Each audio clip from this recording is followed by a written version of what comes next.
Good afternoon, good evening, and good day to everybody. Hopefully, your weekend is going well. Let's see who we've got in chat already. Wow. Hey, what's up, Zachary? Good to see you. Also, make sure everybody can hear me. Let me know. I've changed up the computer hardware a bit. If somebody could put in the chat a little yes, I hear you. Right now, I'm not silently mouthing into the void. So, up on today's show, we've got SpaceX. Let's light some stuff on fire. SpaceX and Tesla team up. GM makes some promises, and more. So let's get into it. All right, so let's start with SpaceX and Tesla team up.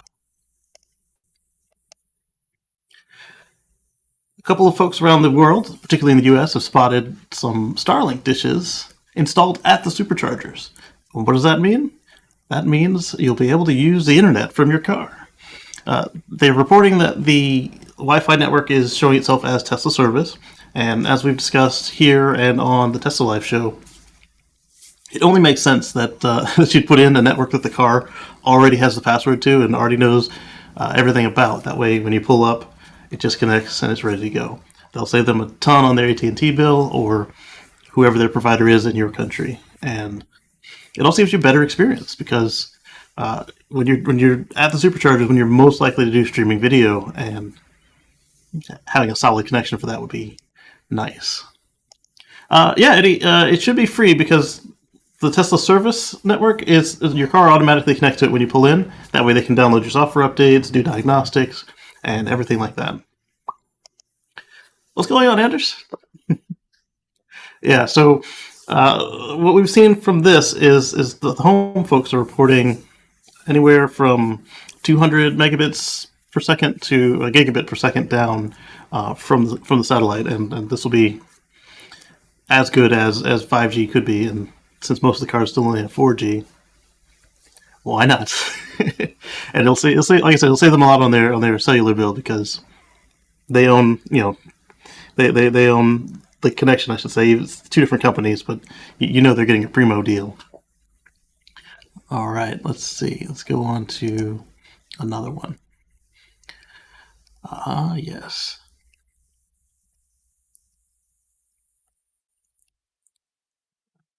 This one I was supposed to come back and read, so let me tell you what I do know about it.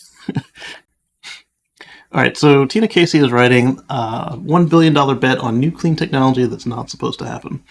And it's a $1 billion clean technology fund on energy capture and hydrogen.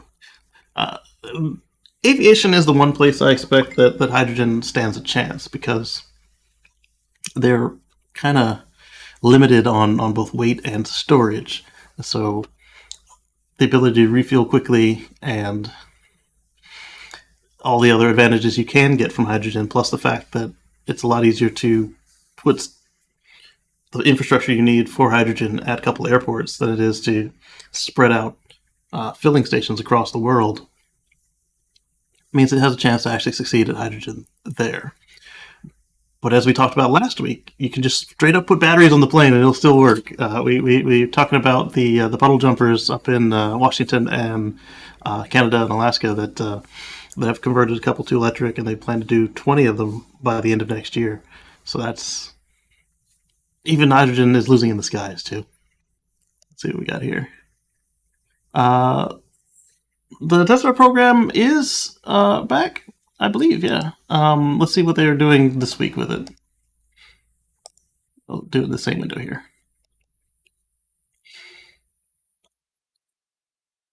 Oh, yeah, that's right. They changed it to... earlier, they changed it to not just the solar roof, because when they got rid of it, they only did solar roof. But now they're also doing solar panels, and you get $500 for each solar panel and $300 for each solar roof and $300 for each solar panel referral. And thank you, Zach. It's awesome. And then on top of that, your person who's being referred gets that as well. So if you refer yourself, you get $1,000 off solar roof or $600 off panel installation, which is pretty cool. Let's see. Thank you, Dan. for the best EV transportation show. Thank you for the hard work every week and not being scared of the long format show. Thank you. It is a slog to get through sometimes, but it's fun to kind of go through everything and get it prepped for you all. And when we have people on to do the panel discussions, it's also interesting to hear the different opinions on it as well. So this one is one that I always bring up that allegedly they stole the autopilot technology. So here they are. Xpeng is they've got a sales of 10,000 plus EVs per month in China, and of the Chinese startups, they're leading. I'm assuming this doesn't count the Wulang Guanggang Mini, because a properly priced car has got to be harder to do than what do we determine it was, Eddie? A $5,000 car? perfect, like we said, for somebody in college. But this one's like a proper premium car, and to be able to maintain 10,000 sales per month as a startup is an impressive achievement. All right, let's see. This one is kind of a piece from Inside EVs. And they say that Tesla and Elon Musk can't possibly solve the climate crisis alone. But it's really the only company with a major focus on saving the planet. And I agree with that. Elon and Tesla and everybody involved keep saying, we can't do this by ourselves. We need everybody to participate. And when you read their mission, it says that. Okay, so this is actually by EVNX. They have a point, and this is why you see here on this show, I don't just focus on Tesla, and you don't see me bad-mouthing the other EVs, except for when they make a mistake. And you see me call out Tesla when they also make a mistake. So we just need more of it. And we got our what do they call it, the infrastructure bill, which is going to get us the ability to have chargers everywhere, which will make it easier to take these things on more trips, which will entice more people to get them. And then on this next bill that just passed the House, we'll see if it gets through the Senate, they've included some more EV incentives to help folks like Tesla and GM that have run out of credits have an incentive for more people to be able to afford their cars. And it'll be an instant rebate rather than waiting a year for it to come back on your taxes. We'll see what that does to folks like Toyota that have kind of held back and preserved their credits for a little while. And I also wonder if they'll be able to double dip or if it will roll back the old credits so that everybody's on equal footing again. It's kind of punishing the people who did the right thing. But we'll see. I do not. Sergio sometimes is looking for active discussion, and I won't go poking bears.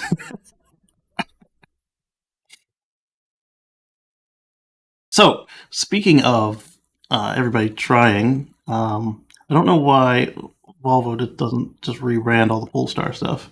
Volvo has very slightly massaged the XC40 plug-in hybrid, and you don't see me talk too much plug-in hybrids on here because I think that they are they could do better, but at the same time I realize that they are an important bridge, because even I started with a plug-in hybrid because at the time I was looking at a Nissan Leaf and it was just imperceptibly short of my commute at the time in the middle of winter. The one I was looking at buying was one of the ones that had the bad battery, and it would have left me stranded and with a $7,000 bill. So it's a good thing I ended up with the plug-in hybrid instead in that case. But it taught me that 40 miles is most of my driving, so I don't have to worry about range as much as you would think you would. I still recommend getting the biggest battery you can afford, one for range degradation, and two, just so you don't have to worry about surprises in your schedule. But this is an excellent choice for folks that are in need of an SUV, but aren't ready to go full EV yet. And this will then, if you remember to plug it in, this will help you realize what you can do, what you're capable of, and then by the time you're done with it, full EV SUVs will have dropped further in price, become more available, and you'll know that you'll be fine with anywhere from 200 to 500 miles of range. There you go. So let's see if they tell us what was changed, because it does look different to me, but I don't know what's different about it. The charge port was usually there, I believe, or in the front, depending on which Volvo plug-in this is. So I guess it's there now. Let's see. Upon closer inspection, you see the revised front bumper has clearly defined sharp creases. Okay, yeah, I was feeling that. And from the side, nothing appears different except the wheel design. Okay. Yeah, see, when you're on this market of changing your cars every 5 to 8 years, and in the middle, freshening it up a bit, the freshening it up a bit part should be noticeable if you want people who aren't on a lease to try and jump out in the middle. But that's okay. Polestar's coming, and Volvo's got a couple on their own as well. Stand by. Sorry about this.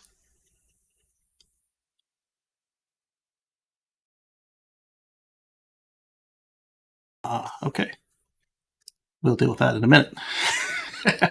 Somebody came by.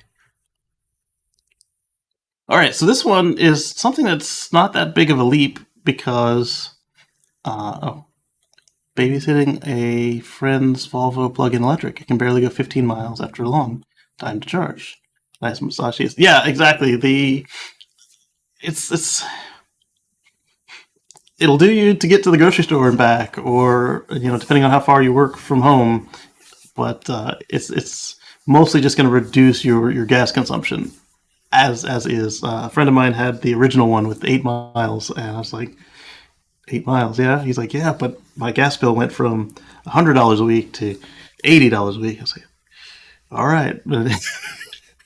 But with the Volt, it was a lot more substantial. They had 38 miles on the sticker, but I would often get about 50 miles on a charge in the summer and about 42 in the wintertime. Exactly, and that's what I liked about the upgrades to the Mitsubishi Outlander plug-in electric, because it increased that a little bit. And then you've got stuff like the Jeep with 11 miles as well. If you plug in before you hit the trail, okay, cool. But in 2021, you shouldn't be launching anything with less than a 40 or 50 mile plug-in range. And then, of course, we have Mazda, where they have 100 miles for the whole car. The only good thing about all these half measures is that there are so many new startups that are able to do what they're going to do, and so many large companies that are going to do the right thing. You've got Ford, you've got GM, you've got Tesla. They know how to build the cars. They are building them. So anybody building an 11-mile car or 11-mile hybrid or a 100-mile plug-in, they're not going to last. They'll either realize and get with the program, or they'll go out of business. I mean, yes, 100 miles will work for some people, but when you're as big as these guys are, you need to make more models to appeal to the masses before you worry about these little niche pockets. Because, yes, electrify all the things, but the pockets aren't going to get you there before we run out of time. So, speaking of electrifying all the things, these vehicles were already electric for, 60 years now? But they aren't all electric all the way through all the time. So, got diesel-electric locomotives. They use diesel to generate their electricity. But then you've got like the passenger trains. Some of them are powered by a third rail or overhead line. And I put this on here because what did they say about this one? Oh, funding did not come from Pennsylvania taxpayers. Okay. Oh, Pennsylvania's Volkswagen settlement fund. There you go. Get Volkswagen's cheating to pay for stuff. What did they say? I'm sorry, this one was so long ago.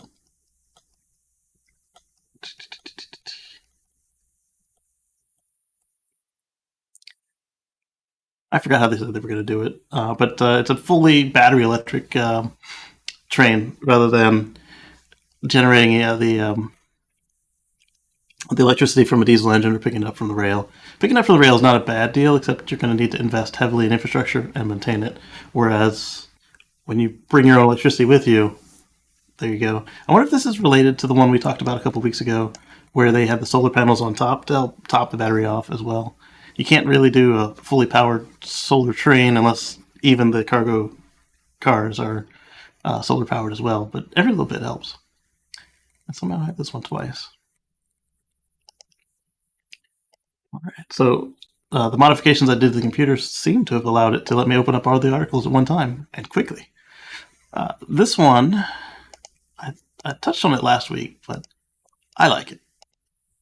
So we'll do it again. The Tesla Semi charging at a megacharger in Giga, Nevada. So last time we looked at the station, it was covered with some sort of a, for a better word of it, a car cover. But now we get to see it charging in action.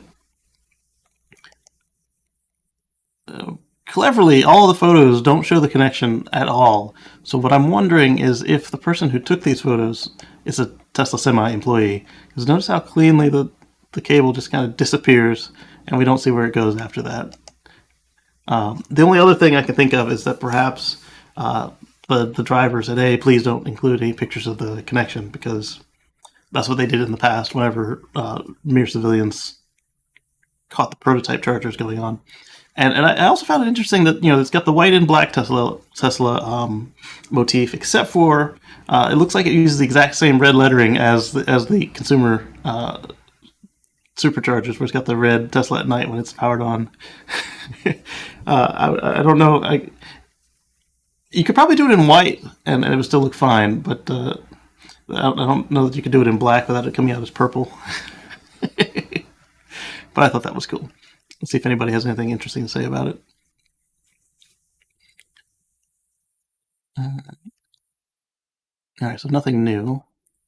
All right, so next, our friends at Lucid hit the ground running. So not only did they just deliver their first cars less than a month ago, they have now received themselves an award. And so Torque News is looking at how they became Motor Trend's Car of the Year for 2022. Sometimes this is kind of a little bit of a gimme because of the requirements to meet these magazine awards. You usually have to be a completely brand new car. It can't be a refresh. And it's easy to be a brand new car when this is your first car. And there weren't that many cars released this year because of the supply chain. So they didn't have as much competition, but it is a good, solid car. Everything I'm saying about it is there. And so they count out engineering, efficiency, the design. I don't know about value. Let's see what they're saying by value. That car's not out yet. 77,000 pure. So let me give you guys a link to this article. And I think that they did what it takes. And congratulations.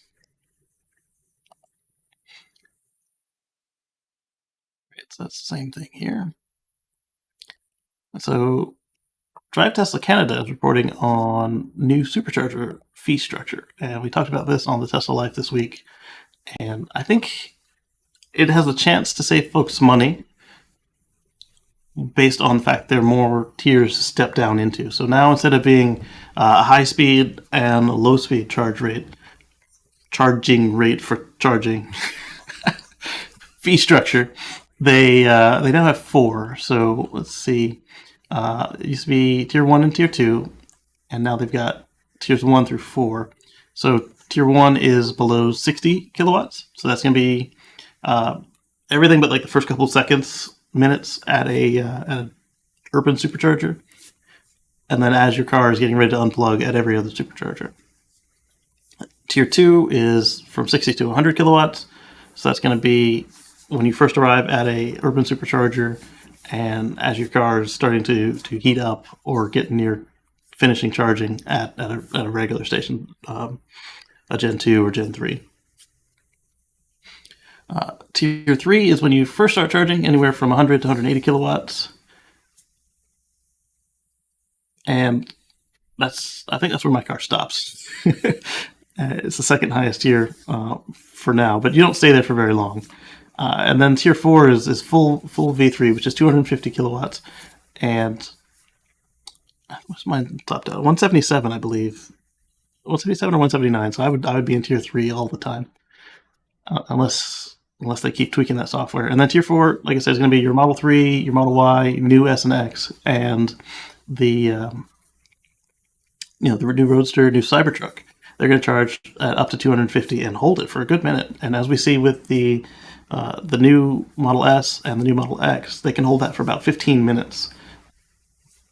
For the same time, that's much less time that you are charging. So you'll be here, but it won't be as bad as sitting in the higher tier for longer, because the car can do that, because it'll be here and they'll quickly go through down to tier 2. And so for an example of what it looks like, here's Pigeon Forge, Tennessee. 180 to 250 is $1.15. And then the meat of it's going to be at 100 to 180 at 71 cents per minute. Or as you're polishing it up, 38 cents per minute. And then right before you unplug, it'll be at 14 cents per minute. So if you're just going for a quick zap, you might pay a little bit more. But if you're doing a real charge for like a road trip, I think it will cost you less overall. And then on the stations they can charge per kilowatt hour, the same thing, but instead of per minute, it's going to be per kilowatt hour at these speeds. Let's see what people say about this one. Anybody comment on it? I agree. I agree. It should be the total power delivered, but the benefit of this is, since you are potentially incurring them demand charges, because don't forget these fees change based on time of day as well. So if you try to hit them up at noon on a nice sunny day in a town that has a lot of air conditioning, those will be higher. But if you're in a town that has, like, say, hydro, and it's at night and a nice autumn or spring day, they could be lower. So there's two ways about it, and I think they've reached a fine balance now. The idle fees, they haven't changed in over a year, so I think the idle fees are fine. By the minute, it used to be less than kilowatt hour. Now it looks like it'll be about break even. That's fine. I mean, somebody's got to pay for the electricity. Yeah, that's another point. It's if it's by kilowatt hour total, then people might just sit there. Yeah. All right, so let's move on. See, Dan's done Amtrak from Savannah to Baltimore, and then went to electric overhead line once they reached a major metro like Richmond and up. Yeah, so that kind of hybrid is cool, electric hybrid. The one thing I want to see that I have not to see yet is a plug-in electric fuel cell electric vehicle, because they both run on electricity, and if you can plug it in, then you have all the benefits of hydrogen, as well as all the convenience of an EV. You can plug it in at home. You don't have to go to a place, and then you can just use the fuel cell when you're on the road. And I don't know why none of the manufacturers have thought of this. Thankfully, most of them are just abandoning hydrogen. But we've got something on one of those hydrogen-obsessed companies in a minute. So Inside EVs had somebody from one of the drone armies catch themselves a Tesla Semi working alongside Giga Nevada's regular fleet. Now, they've been doing this for years, but to see it back out means that they're doing some more testing, and also means that these loads are being done zero emissions, because Tesla has more solar going on than all of the vehicles together are taking out of the system. So that's clean. And delivering batteries and car parts, yeah, absolutely. All right, so let's see if his source has more photos for us. Oh, Sawyer, okay. And then it lines up with the charging photo. Perfect. Oh, there we go. Got a little video. There it is.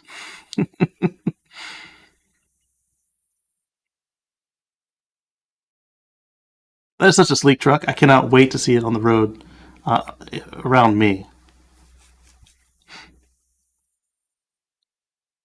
All right, that's enough of that. Some more photos.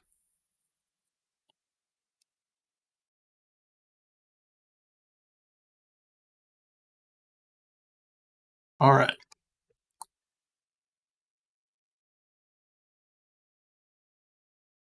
So speaking of startups, our friends in Normal, Illinois, have been shipping their vehicles to Canada. In quite a bit of them, they've been making a splash all over Vancouver and other parts of Canada. This is coming from a couple Facebook groups. It looks like they caught this one charging up in, like I said, in Vancouver at a Electrify Canada station, and this other one spotted from a Tesla. There we go. Oh, employee only vehicles. What? Rivian says they're not.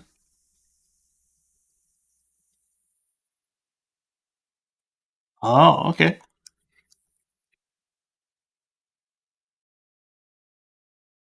All right.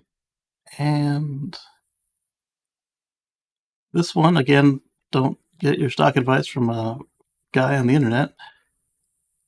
But the Tesla stock, 211 hedge funds and asset management firms added Tesla positions in Q3, which makes sense because now that Tesla is on the S&P, any firms that buy the S&P should have already had it. And we found that a lot of them were underweight from where they should have been. And they were doing a disservice to their members by doing that. And with Elon holding the stock price down with his moves lately, that actually helps them catch back up because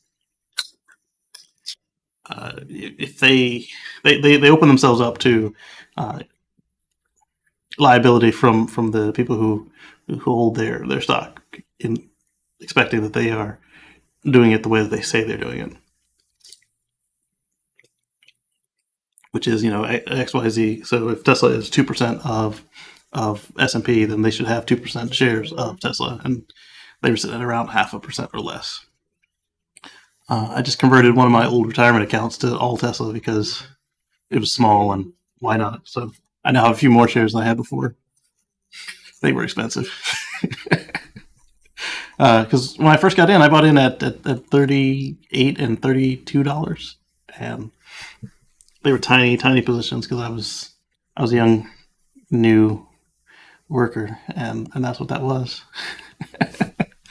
So we talked about GoGrow and their partnership with the battery folks who have the battery stand that you just kind of pop them in at a kiosk.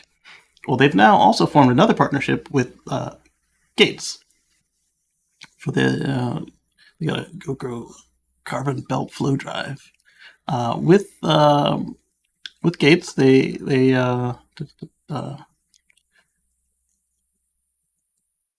okay, so they co-developed this flow drive. That's what this is about. And belt drive is really nice for over chains because it's quiet, and if they're designed right, they can be stronger. You don't get oil all over everything. In fact, this townhouse I'm in now has a chain drive garage door opener, and I've got the exact same model at my house, but belt drive. Oh my goodness, the noise levels and the vibrations are just so much lower on mine. This thing rattles the whole house. I can be the complete opposite side of the place on a whole other floor, two whole other floors, and you can still tell that's what's happened. And at my house, you can be on the other corner of the house, and you have to see the notice from the app that the garage door has been opened and closed. Same horsepower, same everything. So I like belt drive, and the fact that GoGrow is making more moves and more partnerships just further cements them in what they're doing. And so at the moment they're making the small scooters, and I believe that they were also involved in the small car we saw with the removable batteries, the one with the what do they call it? The one with the dolly built into the battery casing. So more power to them. All right, so last week we were looking at some resto modding on, last week and the week before, looking at some resto modding on an old F100 from Ford and the Mach-E team. Well, now Hyundai decided they wanted to get in on it as well. So let's look at the Verge here and see what they did. They call it the Grandeur. It's a perfect EV for a supervillain, and you can't buy it. That's a real shame. Same with the F100. Look at that. Doesn't that look slick? This was a partnership that they had with Mitsubishi back in the day, And so they brought this car back up, and the rest of them modded it. It's beautiful. I especially like the headlights. just that combo looks like for me it reminds me of like the kind of the comic style movies. It's sleek and it's attractive to me. Even the taillights, but it also goes back to the Ioniq. It's the same thing with the pixel LED lights for the taillight and the headlights. Not quite this level, but it's the same thought. Let's look at some more pictures. That interior, it just, I mean, wow, slick, luxury. Got a humidor. All right, so let's look at the dashboard. They've updated this as well, rather than kind of keeping it the same, which I think is kind of cool. And it's still got the same style of steering wheel, but now it's got a screen in it, of course. It's got the large one-piece dash with the screen all the way across, and then you've got the buttons down here have been replaced with a screen as well. I think they should sell this car. I mean, obviously, update it so that it can pass crash tests, but yeah. And this was Hyundai's last time that they did something like this. The Pony.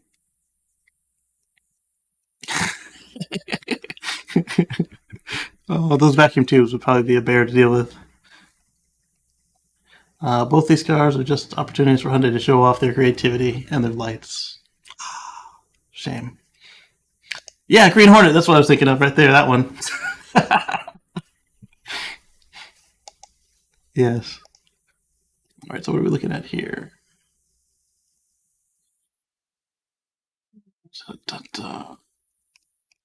I'll copy this one because it's another long one by Tina Casey. So, Tina Casey is talking about Ford and the cable guy and how they managed to do some super fast charging with some modifications they made to cabling. I'm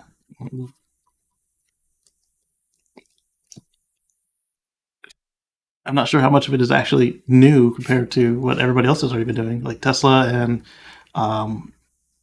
Porsche. They liquid cool their cables. Tesla has a patent for liquid cooling the handle as well, although it doesn't seem to actually do that yet. And then we've got all these other places that dealt with high speed plugs or high current plugs in the past, but there's the article for you to check out later. And so we'll see Ford bragging about that as they get it deployed. And we've got yet another electric fire truck. So REV Group has received their first order for an electric truck. And that's one slick looking fire truck. And so let's see how many did they get? Expected in 2022. 400 kilowatt electric motor. That's stout. Although it's exactly what I've got. I've got a 400 kilowatt rear motor, and then no, I think it's 300, and then another 100 and change up front because I can get it up to about 475 kilowatt draw when I slam the lightning pedal.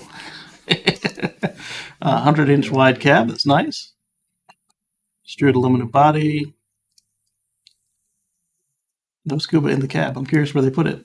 Upgrade to air conditioning. That's got to be nice after fighting fire for an evening. Additional evaporator in the rear of the cab, so that means they'll be able to keep up. 500 amps of 12-volt power available. That's important. Thermal management. Yeah, if you spend the kind of money it's going to take to get an electric work truck, you're going to want it to be a liquid-cooled battery. The 2-arm overhead ladder rack. Okay. Low hose bed. Yeah, because those things are heavy, and if you don't have to haul them all the way up when you're done, that's got to help. Let's take a look at what they have to say about it. Music.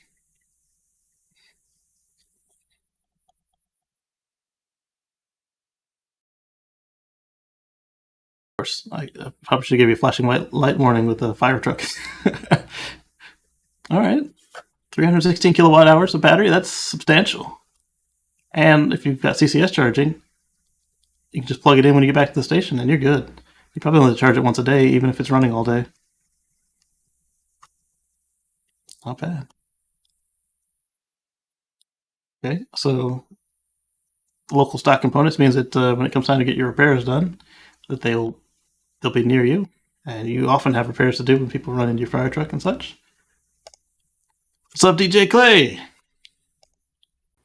Omar! What do you think about that electric? What's up? What do you think about electric fire truck? Electric fire truck. That's awesome. Yeah. It makes a lot of sense to me. When they're parked inside the fire station, they're usually on shore power anyway. Exactly. Keep it charged. Yeah. Excellent. Cut down on all that diesel fuel. Mm. Good for the community and for the firefighters themselves. Good for everybody. Plus, like you said, that they're already on shore power, so some of them might have to upgrade to probably just a regular EVSE, maybe a 40 amp, no big deal. Or they may already be there 40 amps at 12 volt, and then just convert it over, and they save on electric bill. Do it as AC. Yep. Let's see. How's the weather out there? It's a little chilly over here.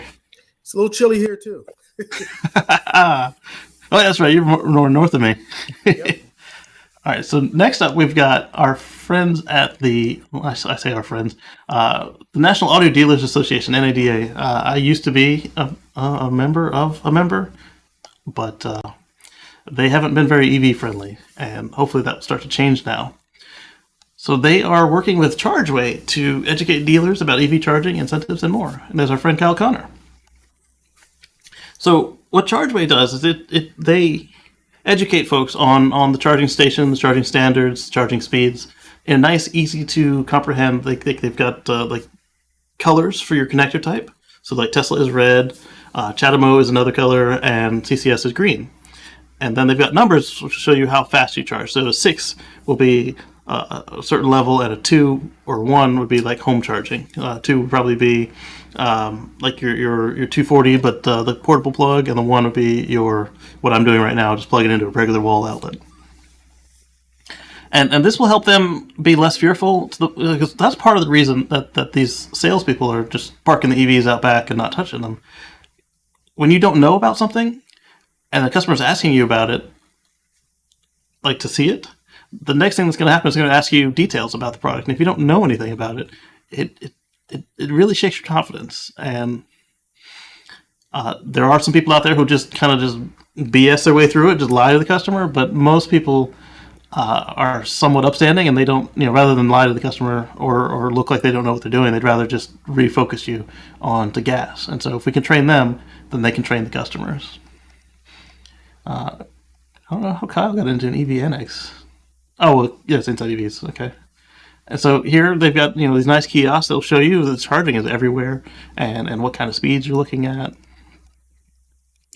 And this is what's needed. What do you think, Omar? Oh, absolutely. I mean, I've had experiences in the past just going to different dealerships that sell EVs and, actually try to buy an EV or even just look at them and test drive them or whatnot. And the car isn't charged. The people there tires are flat about it. I yes. know much more about the vehicle than they do. And it's just like, it's embarrassing, and it makes you look bad when you don't know about their own product that you're selling. Yes. So to educate them on that so that they can in turn educate the customers, and it's just a much better experience for everybody overall. And it can, reduce some of the fears that people have when they go into doing something new, something different. Yeah. So, human nature is you're afraid of change, afraid of something different. Exactly. So, I mean, education is a win for everybody. Absolutely. And it's more effective than beating them about the head. Hey, why aren't you doing this? If you just help them, you can lead a horse to water, but you can't make it drink. Or you can teach a man to fish, or you can give him a fish. Those two platitudes, parables, will explain what they're trying to achieve here. Once they know, they know, versus when you know better, you can do better. Exactly. The more you know. But if we just sit there and just kind of call them cavemen and don't help them, then nothing's going to change. And that is what this is about. Right. All right. So Tesla owners of NorCal and Reno has called out kilowatts and pointed out that the reason they did, I believe, is because Kilowatts was the one who caught the last time that the semi was on a flatbed going somewhere. So here we have the Tesla semi headed back towards California. A truck on the back of a truck. Right. And it's not the humpy truck style where the rear wheels are down, which would be a really bad idea with this truck because you've got 4 electric motors from the Model 3 on it, and with that much power just rolling through with nowhere to go, you burn some stuff up. But now, why don't they just drive the truck instead of putting it on the back of another truck? This one might not be certified or might not be complete yet. Or it's going to testing, and where the testing is, there's no charging. We saw that with the Alaska tests. Oh, yeah, that could be. Yeah. Speaking of Alaska, they now have a supercharger in Alaska. They do. So one thing that catches my eye on this is how much room there is with that fake window. I'm curious if that means that the sleeper cab is not going to be hard for them to design. Obviously, it looks like it'll have bump outs for all this equipment, but I think it looks really cool. And to have that much room available in the body means that even if it is a lot of work for them, that they don't have to do any structural changes to the frame to make that possible.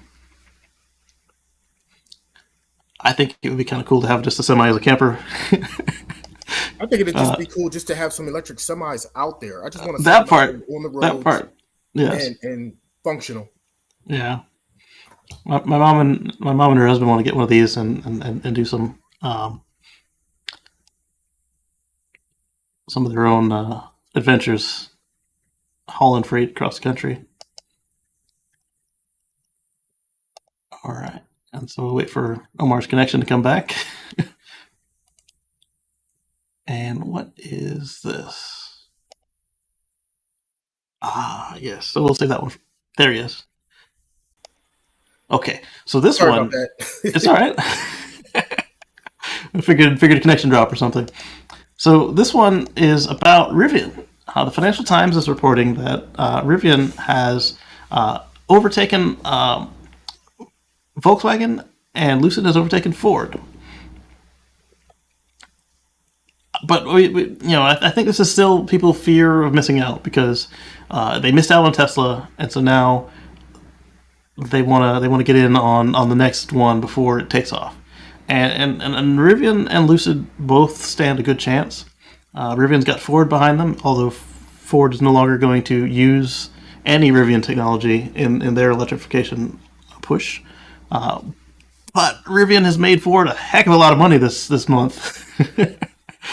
And to the point that that they're part of something that has overtaken Volkswagen, one of the largest automakers in the world, and they produce under 500 trucks easily. Well, everybody has fear of missing out, so everybody wants to be in on the next big thing. Yes. And which one's going to be the next big thing is the question. So everybody's like, look, I got to get in on this. I need a piece of the action just in case. So it's interesting because it took Tesla a much longer period of time in delivering a much larger amount of vehicles before their values started actually really going up, right? Yeah. And now everybody's like getting it from the door. It's just interesting how that shifted and how that's changed. Yeah. Well, I'm glad because Tesla basically paved the way. They proved that EVs they're not are punishment viable, mobiles. Exactly. and that people actually want them. Yes. And they'll charge us pretty penny for it and pay it. Yeah. As the price keeps going up. That's what I was about to say. Tesla keeps raising the price $1,000 or more every week. Like we've been saying, if you want one, or if you're in the fence and you think you might want one, go ahead. It might be worth because you got to. It might be worth it anyway, so you have time to decide. But just go ahead and put it in and just have that reserved at that price because stuff changes a lot. Exactly, $100 investment, and you got a year after that to get the money together because it's gonna take them some time to put it together. There you go. Eddie's asking if it doesn't rain there. Is he talking in our locations or where that truck is, where it's just beautifully shiny? Because I think it was on its way to where it was going. I don't think it had been tested yet. So Speaking of hydrogen, Vancouver Islands has an eco courier called what do they call themselves? Geozone. They've launched a hydrogen-powered courier fleet with 40 Toyota Mirai fuel cell electric vehicles. It could work if you do it right, but again, I'm saying why isn't this a plug-in fuel cell hybrid? So you can do 40, 50 miles easily on the plug, and then if you need to go in between metros or need to fill up and turn around quickly, like faster than 15 minutes, then you can pop some hydrogen in there, because hydrogen costs $8 a gallon equivalent. Now, see, that would make a lot more sense to me. Doing a hybrid version of this with plug-in electric and hydrogen, that would, to me, that would make a lot more sense. But exactly. just going with hydrogen to me doesn't make any sense right now. The Right. infrastructure's not there, and hydrogen's very expensive right now. It's a lot more expensive than just plugging in gasoline. Right, gasoline. expensive than gasoline. Like, it just makes no sense to me right now. Right. So I'm curious if they got any sort of consideration from Toyota or their fleet purchase, because when you look at it, most of the bean counters we've seen look at Hertz. All the bean counters have been looking and saying electric is the way to go. I'm going to buy 100 Tesla semis. I'm going to buy 100 of Tesla semi competitors. I'm going to buy a bunch of Rivians, Fords, etc. And then these guys, they went hydrogen. I'm curious. I mean, they probably leased them from Toyota for like 2 cents. Probably so. You got that 3 years of free hydrogen. Toyota wants the publicity, and they probably pretty much gave them to them. Like, look, we got all these Mirais sitting around. We can't get rid of here. Take them off exactly. our hands, please. So they had several electric vehicles before, including a Model X. So I'm curious if they had a bunch of Leafs and an X, and then decided they didn't want to charge them anymore. Yeah. Well, it looks like the X is still going to have to stay in service if they're going to be doing a trailer, because the Mirai can't tow. Right. Toyota hates towing with cars. I mean, the X makes sense to me if you're towing. Yeah. Well, towing and want to be electric for now, because any of the electric pickups are going to do better than the X at towing. Yeah. So I mean, even a Y for what they're towing right there looks like it would probably work. There we go. The government provided $72,000 from Clean BC Go Electric Hydrogen Fleet Program. I knew there was no way this was affordable on its own. So they got 9 Mirais and now has 20 and plans to expand to 40 in the coming months. The other reason for the switch to hydrogen is because of the impact of COVID-19 on their original business model. What does hydrogen have to do with COVID-19 and plugs? I don't understand that. We'd already been operating as Eco Courier, but when it arrived, we had to make some changes. Is it maybe because of supply shortages caused by the? Their customers went out. A lot of our business-to-business client base dried up, so we pivoted business-to-consumer for final mile delivered by courier. So the only way this works is if they are going further, faster, shorter time than an EV will allow them to go. Because even with fast charging, it still takes 15 minutes. And you might not have 15 minutes if you're going from both sides of the province all day long. This will be something for us to watch. Definitely be something. Yeah, but as everybody just rushes and pushes for this, go back to work, their original business isn't gone. It's just slow. So I'm curious how they'll handle that coming back. So I touched on the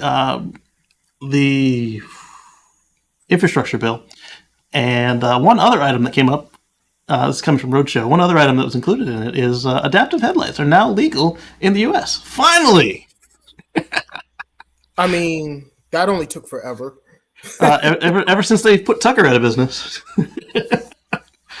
The law was that we couldn't have headlights that move and couldn't have high beams that stay on while the low beam elements are also on. You had to pick high beams or low beams. You couldn't have both. And so what this adaptive headlight does is it moves left and right, and it the movement was, we got around that a little bit with some exceptions, but it was like a limited sort of deal. But now they can do full motion, And then we have stuff like Tesla's Matrix lights and everybody else's Matrix headlights in Europe. I think the limit before on the movement was just for cornering or something like that. For cornering only, exactly. Yeah. So like this kind of road would have been all right to turn the lights on, but much further than that, and it wouldn't help. and so right here we see this car still got the high beams on, but it's selectively blocked out the high beams where it sees this other car coming. And they've had this in Europe for over 10 years now. So various technologies between matrix LEDs and laser lights, but now we finally get to come out of the dark ages. Well, you know, the legislation here moves much slower than technology does. So. But it's so weird. We have a car that can drive itself, driver-free, and they can't have that in Europe. Well, yeah, that is weird. Well, they can get rid of the mirrors, but we have to have two mirrors. Well, again, it's because the legislature here moves so slowly. Yes. That's the reason. They probably didn't realize the computers were coming. There were no laws against autonomous because that wasn't even something they even imagined, right? Right. The legislation over in Europe moved much faster, and they were able to legislate against it, you know, until they saw a lot more safety and things. You know, so they're able to legislate against it much quicker. And since we move so much slower here, we're so behind the 8 ball on as far as technology that it's just that part stayed legal here. Right. It was only legal because it wasn't illegal. Right. All right, I got another copy of the Mega Charger with the semi at it. I wonder if that was the same semi, the one that was on the truck and the one that was charging and at the depot. Maybe. Possibly. Maybe. I didn't check the dates on them. All right, so which one is this? There were so many crashes that they get sent to the NTSB for reasons. So the NTSB has dismissed the Tesla Model 3 accident probe from 2020. And let's see which one this is. Tesla crash in California. Killed a 75-year-old driver and his wife as the vehicle struck a minivan and exited the highway as it was traveling on. The car struck the minivan at 68 miles per hour and then increased speed to 72 miles an hour before the automatic emergency braking system took effect. This dropped the speed, but the Model 3 was driving speeds of 114 miles per hour before encountering first contact with another vehicle. The vehicle data show the driver increased accelerator pressure to 95% before striking the minivan. See, this is why it helps not to lie in your car. If you're not sure, say, I don't know what happened, but don't say the car did it, because this will destroy your chances in court when Tesla goes to defend themselves. They've got a team of high-paid lawyers. They love to flex because they're already paying for them, so why not use them and get them to practice? So if you just say you don't know what happened, I thought I was driving and then I don't know what happened after that, I blacked out, whatever, okay, but oh no, the car was driving itself. They'll prove you a liar. It's not worth it. Well, people don't like to take blame for stuff, so they'll blame if they have any opening opportunity to try to blame something else, they do. So instead of taking the blame and saying, you know what, I messed up, it's the car did it. Yes. So they're still investigating another accident in Texas, which they claimed was a result of autopilot, but NTSB has already preliminarily told us that they don't think so. They, as we spoke with Dan that week, they actually rebuilt the ECU without the help of Tesla. They actually went to the people who built the ECU in the first place, and they rebuilt it, got the data back, and they gave us the same style report that Tesla gives. You know, that this many T-minus 7 seconds, the driver wasn't paying attention to the nags. At T-minus 3 seconds, this and that. But in this case, the Texas crash, the car didn't even have autopilot. It wasn't purchased, so there was no way to turn it on.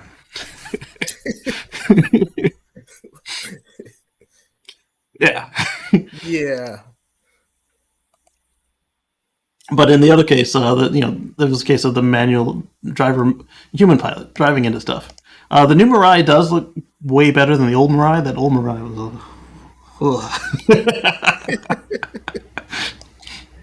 Toyota won't give up or give in. They invested too much money. They can't just give up completely. They have to. Right. It's pride at this point. Even Honda has given up on hydrogen, and Toyota is still just going at it. You know what they say about arrogance and pride? They'll get you. Your company, who cares? Swallow crow. It wasn't profitable for us to do this. We're doing this now. All right. They don't want to admit they were wrong and flushed all that money down the drain. The car did it. Corporate version. So the 2023 Nissan Ariya is going to start at just $47,950. Cheaper versions are coming soon. So it's available to reserve now. And as we've seen with electric cars, you want to reserve now? Don't think twice. Just do it. Change your mind when it gets here. It may cost you $100. Vehicle. It's not. I like it. I like it a lot. And Nissan has reportedly told us repeatedly told us time and time again, this has a liquid-cooled battery. They've learned their lesson. This is not the same old Nissan. And you know what? I mean, Nissan does have name recognition, a lot of brand loyalty there. Yes. You know, and if you look at it, it's a nice-looking vehicle. It's a decent sized vehicle.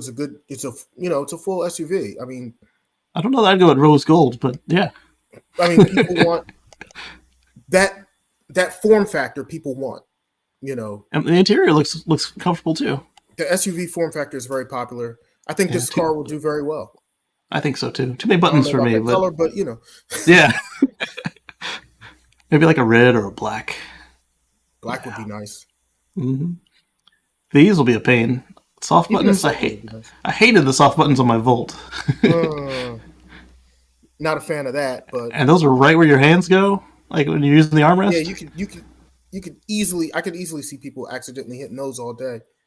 So e-pedal, auto steer, drive mode, and then opening and closing what appears to be some sort of partition or hatch, or this thing. Probably that thing right there. I do like that the wireless phone charging, or is this is probably a phone key. It's not charging because there's nothing to keep it in place. So it's like a NFC to start the car. That's cool. Or maybe there is wireless charging, but it's letting you know when it's connected or not. Just a light. Maybe. So this looks cool, and it looks cool on my Volt. Thankfully it has a lot less buttons in the Volt. The Volt had like 64 buttons right here, and they were all like this. And there were a couple nubs so you could locate them, but I ended up using like 10 on the regular, and the rest I just left alone. But this is more useful. Yeah, that's cleaner. Yeah. That screen could stand to be a little bigger, but at the same time, it keeps the cost down. All right, I like this hatchback. It looks functional. Got underfloor storage. Got the tonneau covers included. Oh, by the way, tonneau cover is now included in in Canada on the Model Y. Right. Mm-hmm. They're doing you like that, man. That's all right. But I paid a lot less for my Model Y. You sure did. So, although I had to buy you can afford a tonneau cover aftermarket, it's okay because I think overall I saved money there. I think so. I don't understand why people are still doing shark fin antennas in this day and age. You can design around that now. I think they also said they were going to do 2 ports. At least in Japan, you get 2 ports. I don't know if in the US you get 2 ports. I mean, that's interesting because originally, remember the so there's one. The Leaf and everything had the port on the nose. Front. Yeah. Right. Oh, you know what though? I actually like that position in the very front better than on the side. Look at this though. If you want to nose into the charging station, they're going to have CCS in the US, and they're going to have CCS, or they're going to have 2 ports in Japan. One will be the regular version J1772, and the other will be CHAdeMO. And in the States, you'll have CCS, so you only need 1 port. But look at where it is. You can nose into a supercharger without blocking 2 spots. Yes, that would make it on the same side as the Teslas. So yes. Yeah, they were cool for a time, but now they're unnecessary. Yeah, liquid cooled batteries, Eddie. That's right. That means you could actually do road trips. Yes, DC fast charge more than once. More than one time a day. So you can go more than 2 states across. Right. I like that double sunroof. Yeah, so this I think is going to do very well. I mean, because look at that price, 47 and under. 47 is your high point, and it's that form factor that the world has fallen in love with, the small SUV. But the question is, how many are they going to be able to produce? It's Nissan. They know how to build cars. Of course, they know how to build cars, but the battery supply is another story. I mean, up until this year, they were the number 1 selling electric car in the world. Yeah, because the Leaf had a tiny battery. And a head start. They spell it funny, Aria. They could have just used somebody's name and then been all right. All right, so I like that. Both seats fold down flat. It looks like it's got a little bit of hump and a little bit of a jump, but that's not too bad. This is going to do well. Like Omar said, it's going to matter how many batteries they can build, but I think they stand a chance because they've done it before. So they just got to buckle down. They'll sell out. They'll sell all that they can make. Yeah, that's a good thing. And it's in the right direction. It's not they're not pulling back from their EVs. They're actually pushing harder, and they're doing it more right. They've learned from their mistakes. So I thought that was cool. All right, so let's look at a name we haven't heard in a while and see what people think about it. The Fisker Ocean has been revealed. It's important to make super cool electric vehicle that's accessible to all, says Henrik Fisker. True to that, the starting price is still $37,499. I was very impressed with the reveal of this when I saw it. Yeah, especially at the price point that they're aiming for. So even at the mid-tier one at like 50 grand for the all-wheel drive and the long-range battery pack and all that, I was really impressed with that vehicle. I think it'll do well. And it's really impressive the range that they have on that vehicle with this particular form factor, because it's not the most sleek aerodynamic shape. Like you saw, the Aria has that swoop line in the front and swoop in the back. So it's very, it has that aerodynamics to it. This is like it's a little aerodynamic in the front, but it's still a big box. I think it's that. I'd like to see it come to market. I'd like to see it come to market at the price points that they're claiming. And if it does, it'll sell very well. They also need to avoid hurricanes at the dock. So that was the old Fisker. This is the new Fisker. And one thing I like about it being boxy is that you can get more cargo in a hatch that doesn't taper off immediately. So we'll see how they do. Let's see what other people say about it. Third row, like if you have third row seating, you actually have more headroom and more comfort. It'll be more comfortable for those, and it's just, that's a form factor that a lot of people with larger families would definitely appreciate. So Fisker says, we're glad you like it. There'll be even more details revealed soon.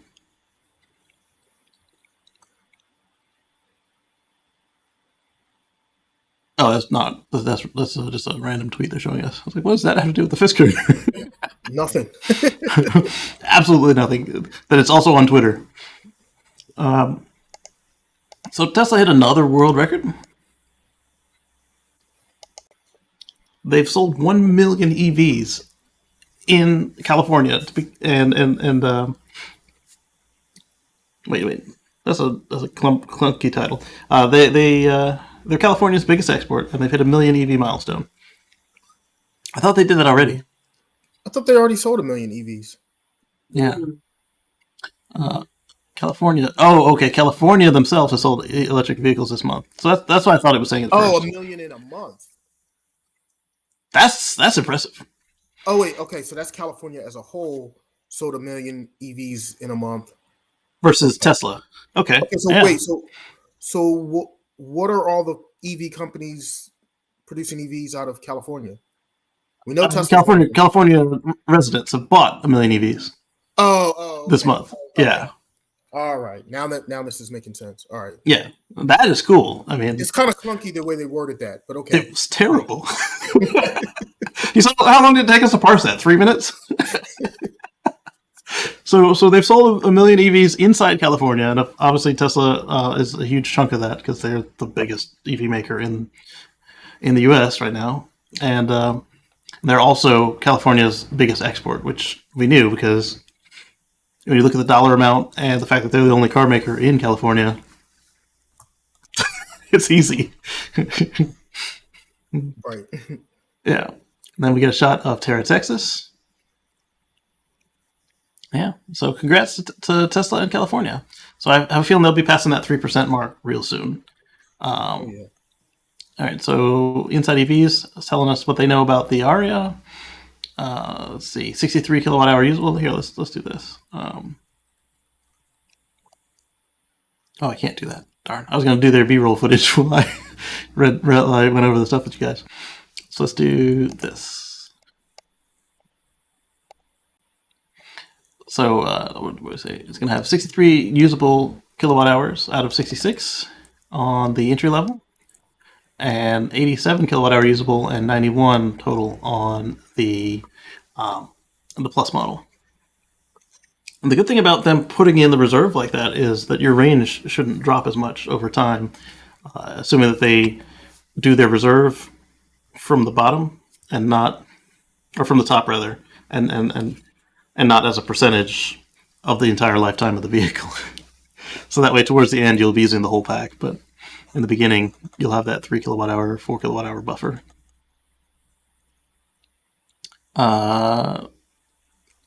First Nissan CCS outside of Japan. Yeah, we knew that.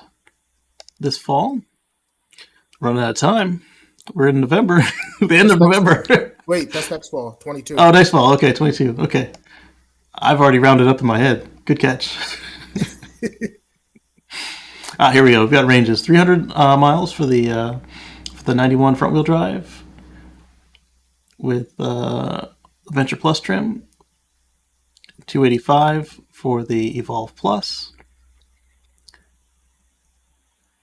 285 for the Limited. And 265 for the E-Force four-wheel drive. I'm just addicted to four-wheel drive electrics by now, so this is where I would go.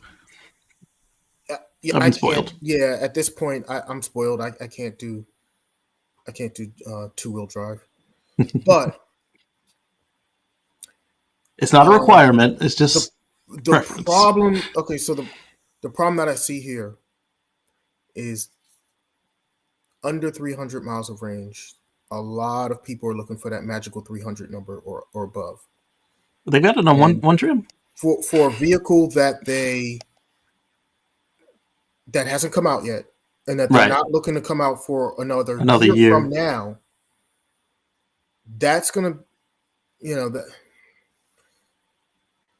that's gonna be something that is gonna be lesser than compared to the competition. Yes, and here's it compared against what I've been calling the EV Camry, the ID4. Front-wheel drive versus rear-wheel drive. And this is another thing I don't get. I mean, everybody who's been building EVs, other than Nissan, has been doing rear-wheel drive for all their EVs. If they go two-wheel drive, they go rear-wheel drive. Well, yeah, honestly, if you were going to go two-wheel drive, I'd rather do front-wheel drive, but just because it handles better in but it doesn't. Weather conditions. Not an EV. If you've done a 50-50 weight balance, now you can separate your steering and your power. That's true. Yeah, that's because the reason it works is the engine is right over the front wheels, but that ain't the case anymore. The battery is slap in the middle. Yeah. So the Nissan has 11% more battery than the Volkswagen, and 15.4% more range on the 300-mile model. But as we saw, they've got a lot of them at 265 and 285. So I don't know. I would give them 15%. I'd put an asterisk next to that. And then the Volkswagen also has a 278 and a 237. Oh, it's city and highway. Okay, so yeah. 0 to 60 in 7.2 on the Aria, and the Volkswagen's not very fast. I want to say 0 to 60 in eventually. Yeah, well, it's not slow either. It's just not that fast. So they might be comparable. Let's call it that. Probably a little slower than that. I think it's closer to 8, isn't it? I think it's closer to 9 seconds. 9? Oh, wow. I thought it was 8. I think it's like 8. 8 and some change, probably. Oh, okay. They did the drag race thing and just dropped off the decimal. It's 8 seconds, I tell you. 8.99. The peak power on the Nissan is 18.7% higher at 178. And the price is higher on the Aria as well at 45 versus 39. But as I said, the Volkswagen is very plain, and so I'd be upset if the Volkswagen costs more base than it does. So this 14%, as we saw in that interior, it's a little more premium. You got the wood, you got the touch surfaces that look real nice, and they both get the tax credit. So Right. I'm not knocking the Volkswagen. It's just not for me. Then let's compare them against the Mach-E. All right, front-wheel drive versus rear-wheel drive. It's got a 7.9% smaller battery than the Mustang, a 1.6% lower range on the high range, 18% slower than the Mustang,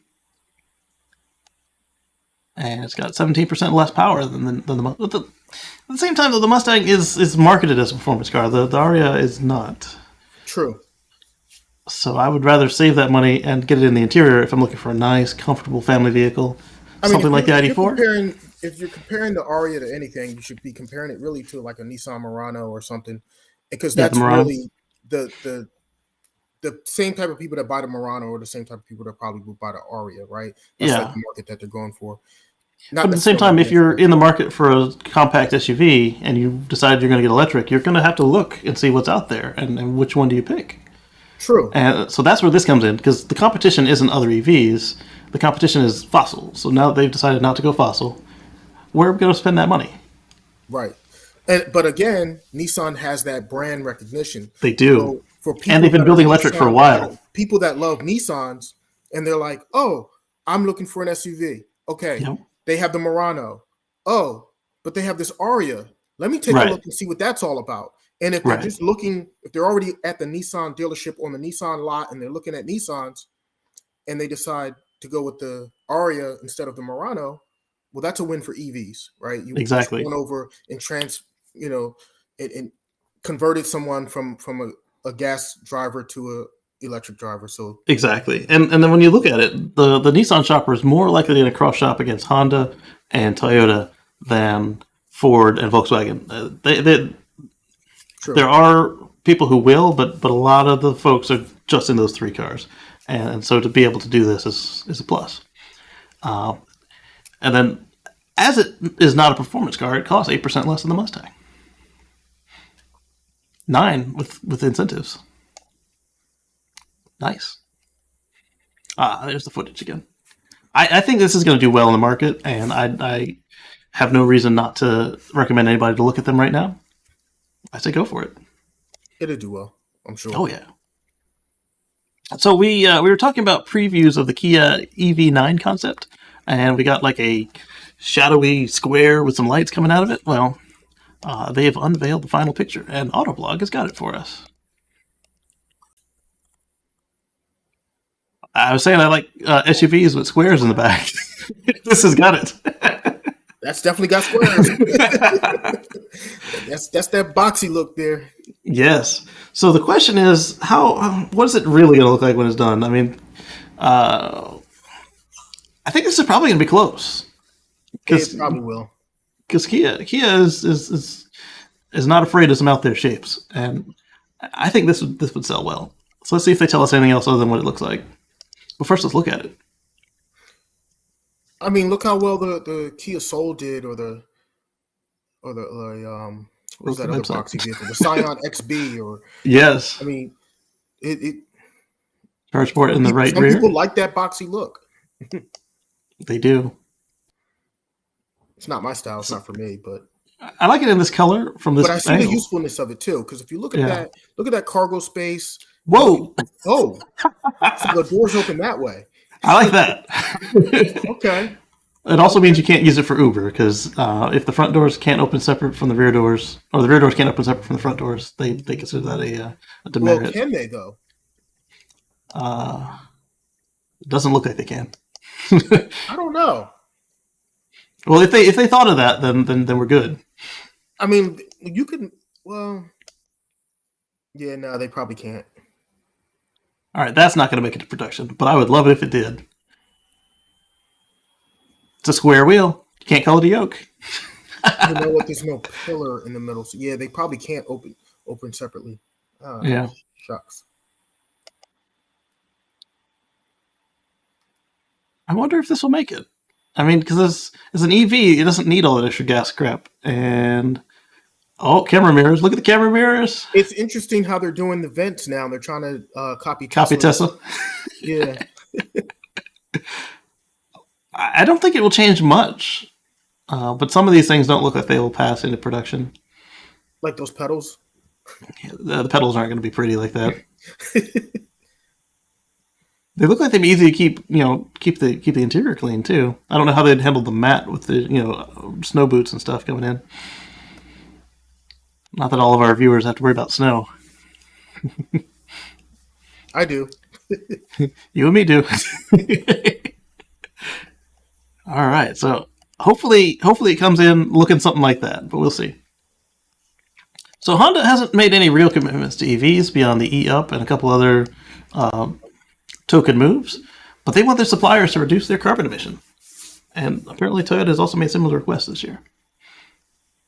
So the question then, is that doing the right thing, or is it a matter of they want less of this to get passed on? Because it's going to be per vehicle, so if your suppliers are doing something, it counts against you as well when you put the thing together. So they want to reduce emissions by 4%. Ooh, way to go, Honda. You're doing so hard. Honda's move comes after Toyota in June to suppliers to reduce carbon emissions. The aim is 4% within, 4 years? Versus 2019. Oh, versus... Oh, okay.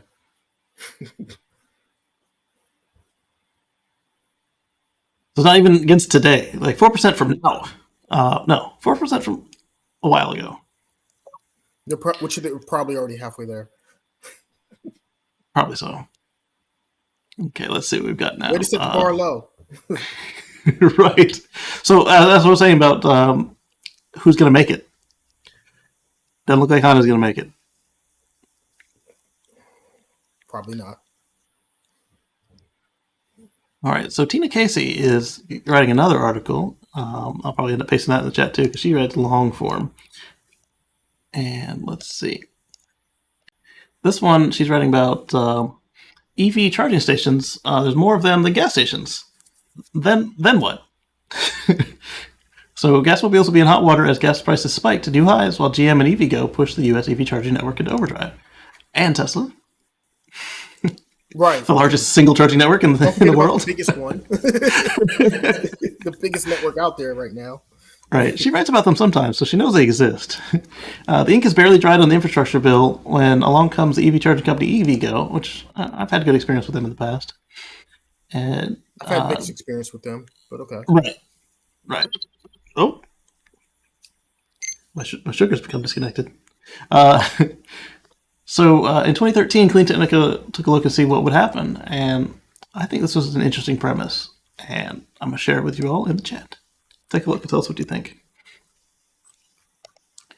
Because I think that's literally going to be the thing that happens is, there end up being more EV stations. We're going to see it's going to play out exactly like it did in Norway, where it's going to be years early, and nobody's going to want to be the one holding on to that last gasmobile.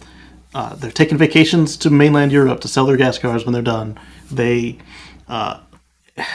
wants to stock them. Nobody wants to buy them, the gas cars. So I think if everybody who's making these pushes for 2040, if anybody gets even close to 2040, 2030, 2035, if they are semi-solid about it and they make decent incentives like the EV tax credit and HOV lanes, that sort of thing, we will see this take over faster than anticipated.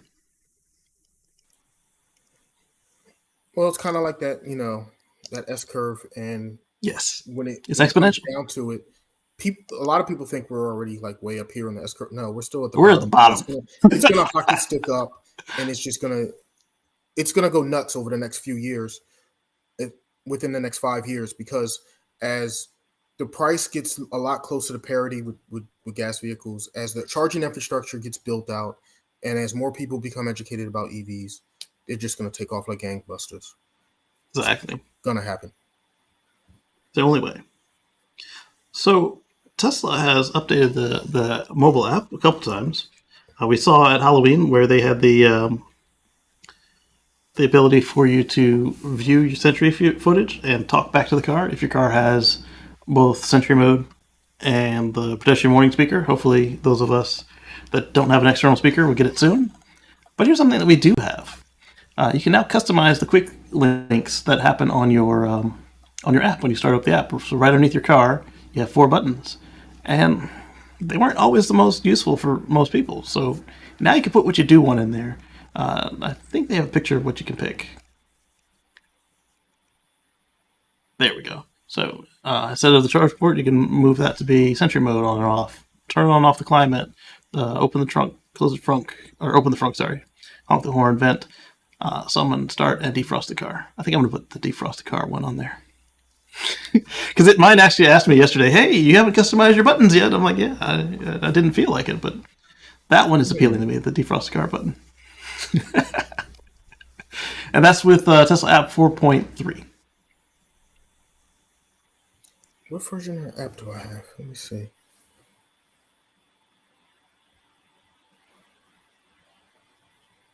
Oh, I got 4.2. Time to update. Unless you're not in the same server as me. Mine did it on its own. I didn't have to look for it. So, Teslarati is suggesting that Tesla's market share of the whole car market could be 25% by 2026. And if they keep growing like they've been growing, doubling year after year, this isn't unheard of. Although if you ask any of the regular car stock investor people that they're gonna die, they're gonna maintain, they're gonna whatever, they're not gonna double every year like they've been growing every year. I think they're gonna keep doubling every year as long as they can find the batteries. So this is possible. And that's coming from Kathy Wood, and she's been pretty spot on with a lot of their stocks predictions with Tesla. It's made her company a lot of money. Oh, she's been very bullish on them, and she's been right so far, but we'll see. All right, so I got another picture for you from Sawyer, and he got it from somebody in the drone army in China. So 1,200 Giga Shanghai-made Teslas are about to be shipped on a loading dock to overseas. So Tesla's main export by numbers is now in the Shanghai factory. And this shows you why. Where are they 1,200 cars. Europe, Asia. Yeah. That's amazing. They're all Teslas. Nice. Yes. These look like pickup trucks, so those aren't going to be Teslas. No. Not yet. That's what the Cybertruck gets here. And then Earl points out the apostrophe guy's going to have a fit. My phone likes to do that garbage too. Occasionally I am writing about stuff that the company is doing, but usually I'm writing about plural Teslas.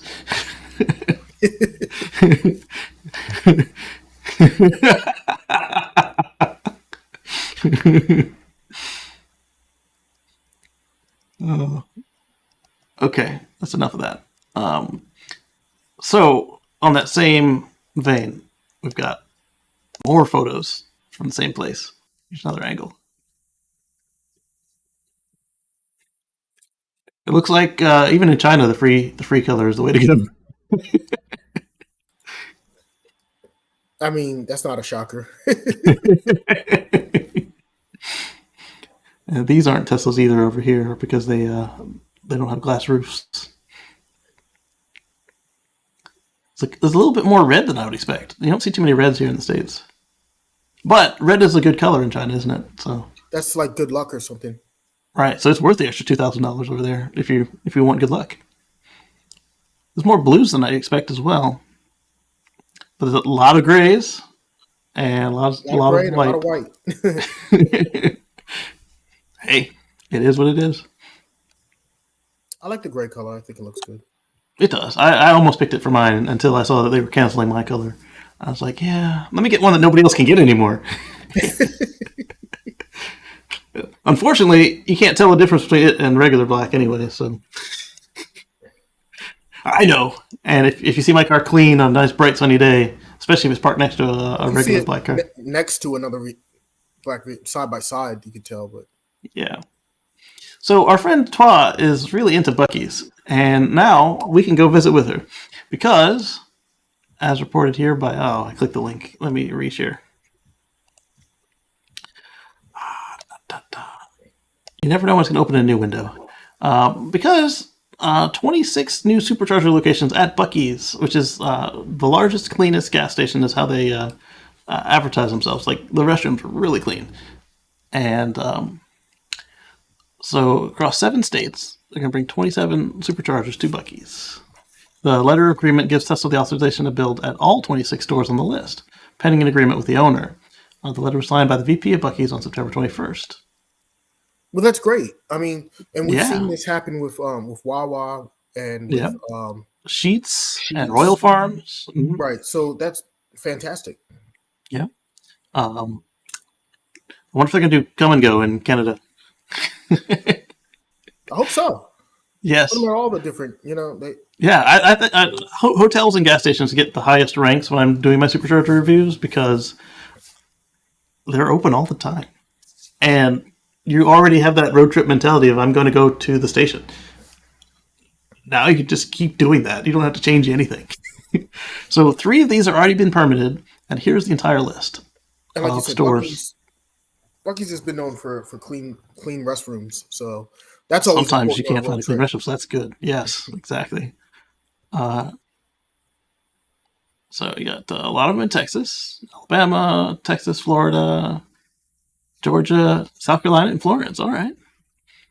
Richmond, Kentucky, Crossville, Tennessee, Smith Groves, Kentucky. All right. Bring it on. I like that they got the GPS locations for some of these instead of the street. It's going to be right now. That means that's got to be like probably right off the highway or something, right? Right. That's what I'm thinking. There's no cross streets. Here's the coordinates. Right. I didn't know they operated outside Texas. I didn't realize they were in some of the states they're in now, though. And the same thing happened with Target. That's true. And yeah, there are a bunch of them at Targets. Like I think there's one in Tennessee that I visited. Was it not Fort Knox? Near there. That one was pretty cool. There was one I visited at a Target when I was on my road trip cross country. One in Florida too. Yeah, the one by the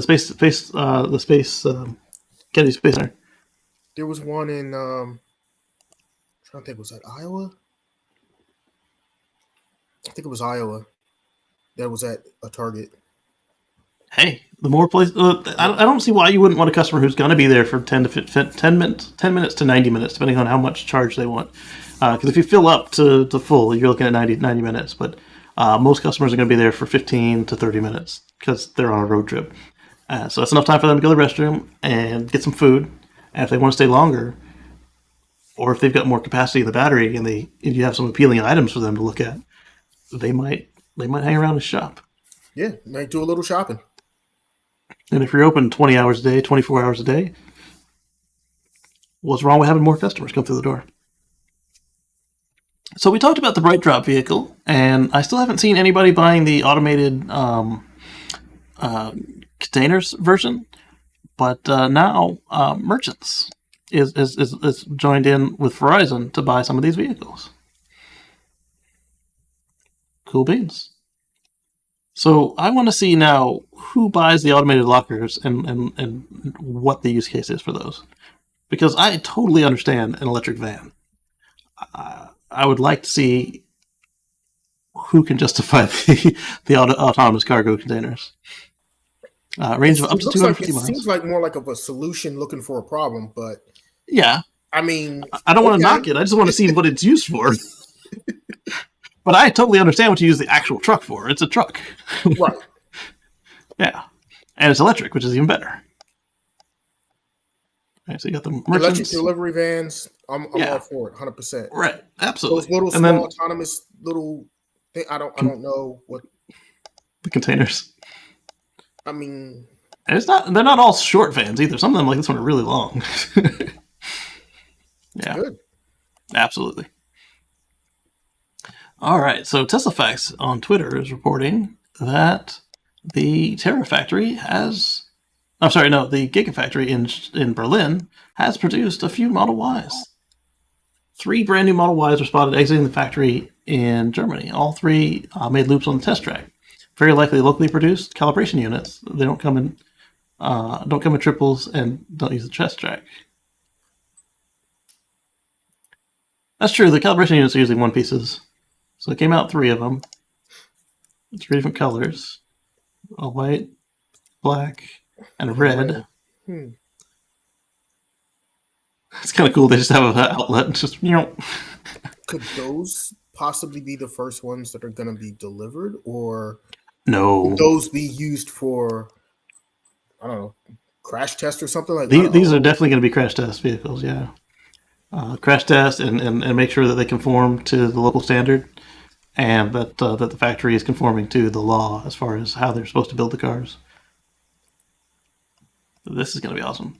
At 5:58, 3 Model Ys are rolling out of the factory. At 7:58, you can see them on the test track behind the trees. This doesn't necessarily mean they were produced at Giga Berlin, though. Maybe they're calibrating the machines. That's a good sign. And Tesla Faxis is suggesting that these calibration units don't come in 3 packs. Some supplies can be seen being loaded in the factory through the standard docking ports. Docking ports, we call them. It's like spacecraft. The alien's not as real. Activity is consistent with early pre-production at Shanghai in late 2019. Some parts possibly imported, but the white, black, and red colors suggest the new paint shop is operational. Yeah, you'd want to test that before you start selling cars. The exit gate is consistent with the end of general assembly line, which is where finished cars exit the factory and other Tesla locations as well. The exit gate can be seen opening and closing for the 3 Model Ys to exit. I wonder if it's going to be like one of them roll-up doors for like a shop. Because if it's a regular door like these ones, you don't want to open and close it that many times a day. We're going to open this 1,000 times a day. Second truck, suspected to be loading in parts for the general assembly line, can be seen backing up to unload through the docking port. Road connection for supply trucks to approach the factory from the Autobahn directly was open a couple of days ago. Nice. This is interesting. Well, yeah. It shows that there's progress and we're that much closer to production out of Berlin. Yep, just like they promised. Yep. I think we'll probably see just a handful of them in time for Christmas, and then probably by summer we'll see them running at some sort of real speed. So Berlin's going to open before Texas? I don't know. My bet was on China. And then they did. China opened up a whole second factory before these two even got off the ground. Right. That permitting process, Not only a whole second factory and a design center. Yeah. I didn't even anticipate the design center, but I got that one too. Oh, that's for free. Where they had Yeah. All right, so I had a separate tweet with the Buc-ee's locations, but that article added it before I got there, so we'll skip that. And if you wanted to see them on a map, as you can tell, I obviously didn't do anything to massage the articles coming together, other than if they happen on the same day that I found them. So this is the Buc-ee's Supercharger locations on the map. That's substantial. Mm-hmm. So I'll be able to hit these ones up real quick. I can hit that one. I don't often get out that way. Yeah, we're going to do this. Probably add them to my list. Hit these over here, Florida. Wait, so what are the different colors? I think the blue might be the ones that already have permits. Let's see if they say. No, they don't say. Some user created this map, so. Yeah, I don't know the difference between the blue and the red. Only thing I can think of is the blue has got the permits already. Because remember, at the time they wrote the article, 3 had been permitted. And there's 4 in blue. There's 4, so I don't know. Yeah. Maybe. It's the closest thing that makes sense. Especially when you look at how close they are to each other. It's like these would all be the same owner. Yep. I kind of thought they were all corporate. I didn't realize they had franchises. I didn't know that either. Yep. I know some other places are corporate that have partnered with Tesla, such as Target and Wawa. I'm not sure about Sheetz. I think they might be corporate. I'm not sure. They're either corporate or a mixture. So as I was saying about these experienced automakers that know how to ramp, Ford has decided they want to make 600,000 electric vehicles by 2023. And you see that year, 2023? It's not like 2028, 2050.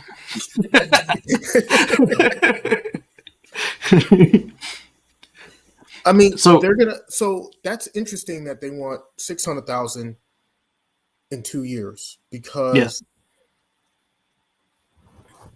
they have more than that much pent up demand now, really, between correct. the F-150 And and the the Mach-E. Mustang. Mm-hmm. They already have demand for that.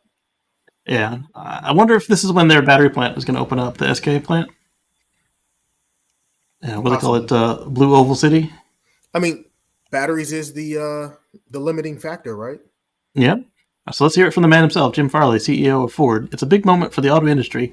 Early EVs were good for the environment, but lacked emotion, like appliances. That's changing. I think that would only apply to the Volt and the Leaf. The Roadster had all kind of emotion. The EV1 had a lot of emotion. The EV1 did as well. Ford's bet is different. We're taking iconic vehicles, Mustang, F-150, E-Transit, and making them as EVs, and more along the way.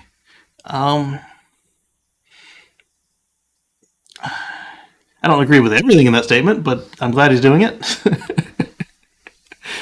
But also the good thing is that when they redo these vehicles, they are redoing them on an EV platform. They're not pulling a Kia and Hyundai and turning a gas platform into a hybrid and a plug-in and a plug-in hybrid and an electric. When they redo them, they're redoing them as pure electric. So that F-150 Lightning, it's got its own frame. It's the same body, but it's got its own frame. Done.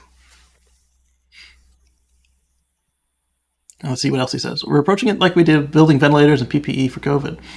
Whatever it takes to find a way, and it's working. We're expecting to produce 600,000 EVs a year globally by the end of 2023. You have to do better than that, though. You're getting shown up by California, Bo. And it's twice their original plan. So think about their original Well, plan. I do like that part. They doubled. But the original plan was only 300,000 by 2023. Yeah. I mean, they didn't realize how much demand there was for I don't think they had a clue. Yeah. Once they realized, oh, people really want this F-150 Lightning, right? We better double that. Well, you might want to quadruple that, but okay. I think they want to more than quadruple it because Giga Shanghai is already making 600,000 cars a year. It's like 500 and change, rounded up to 600. Fremont is supposed to do 50% more than it does today, and Shanghai is getting revved.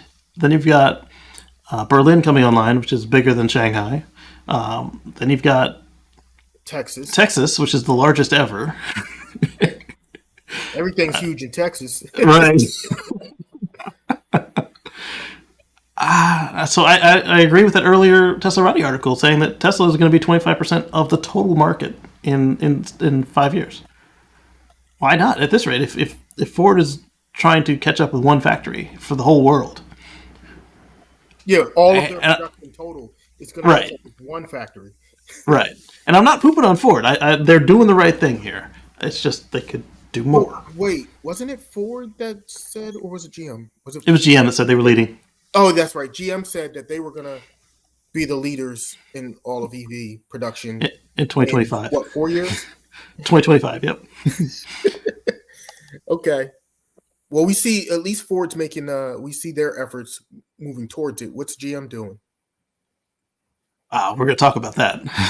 We're going to talk about that today.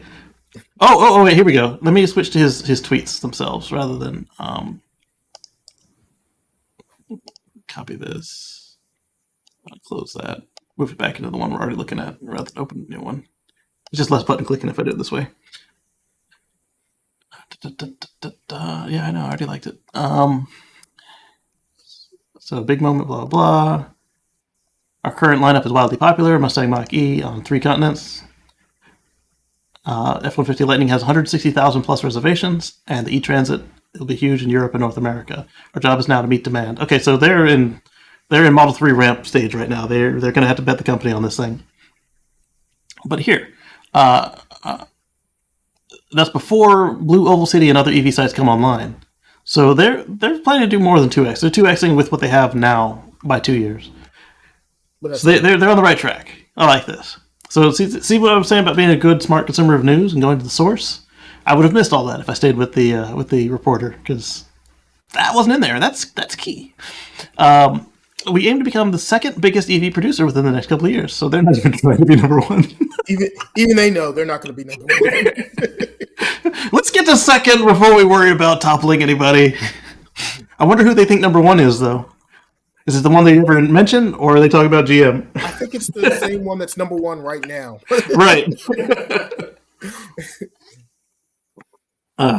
So then, as huge investments we're making in EV and battery manufacturing come on stream, we'll rapidly expand our lineup, and ambition is for Ford to become the biggest automaker in the world. That's that spirit. Okay, now see, that at least is a more realistic statement than what GM made. Yeah. So second is GM. the second is GM after Mary Barry takes down Tesla in 2025. They have a lot of work to do to attempt much less. Achieve 50% cost of goods. Yeah. Okay, so achieve a 50% cost of average goods revenue would be, is that right? Did I say it right?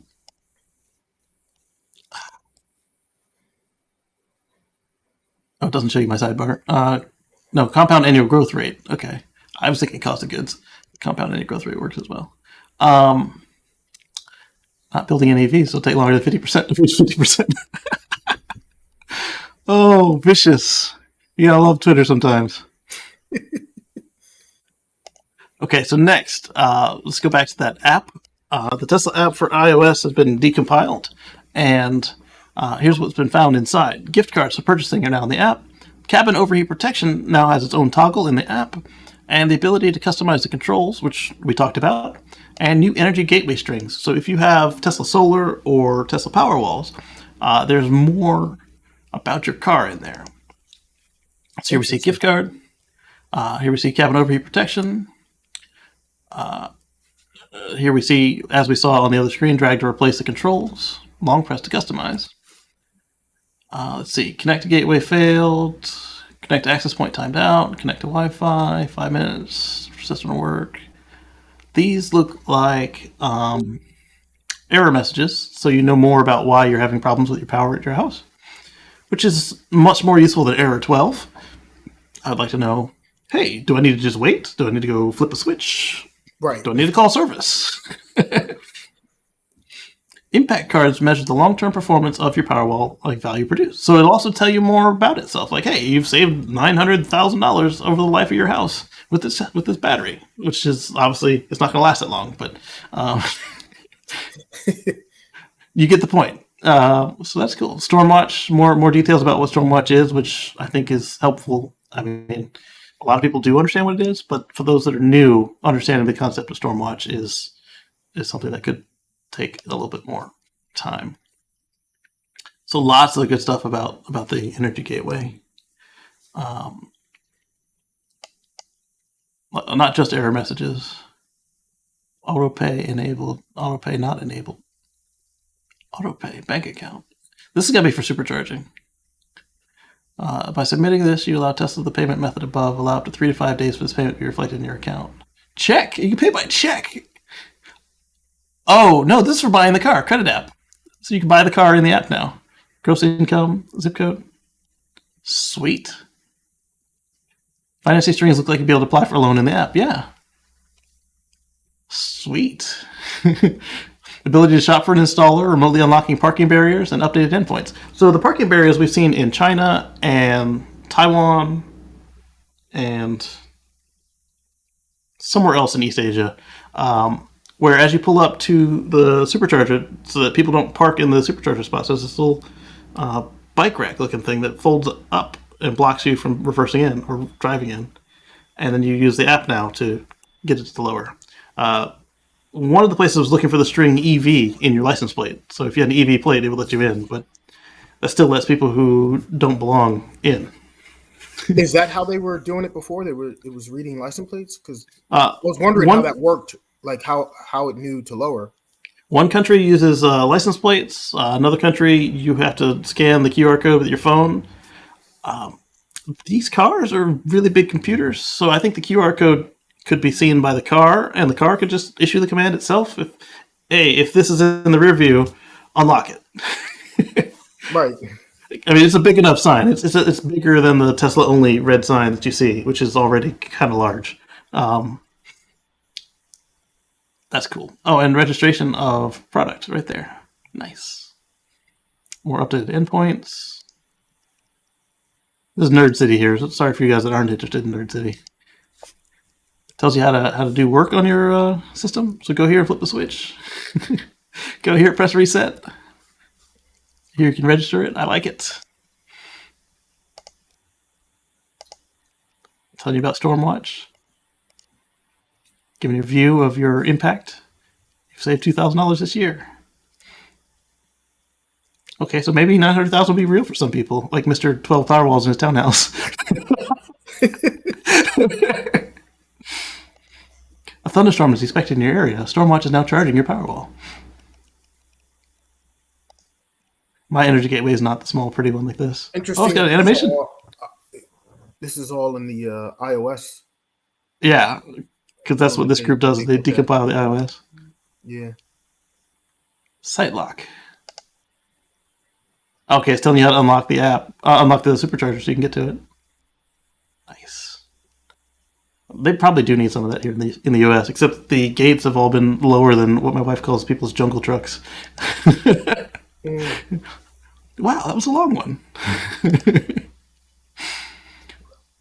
Okay, so that's exciting. They've having an app and car integrated together is just a whole new experience. I mean, not that my Chevy didn't have an app, but it didn't run as fast as this, and it wasn't very well integrated.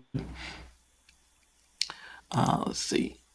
Next up, we're going to talk about the lithium iron phosphate batteries over at Inside EVs. Other manufacturers might struggle to make a switch without doing some homework.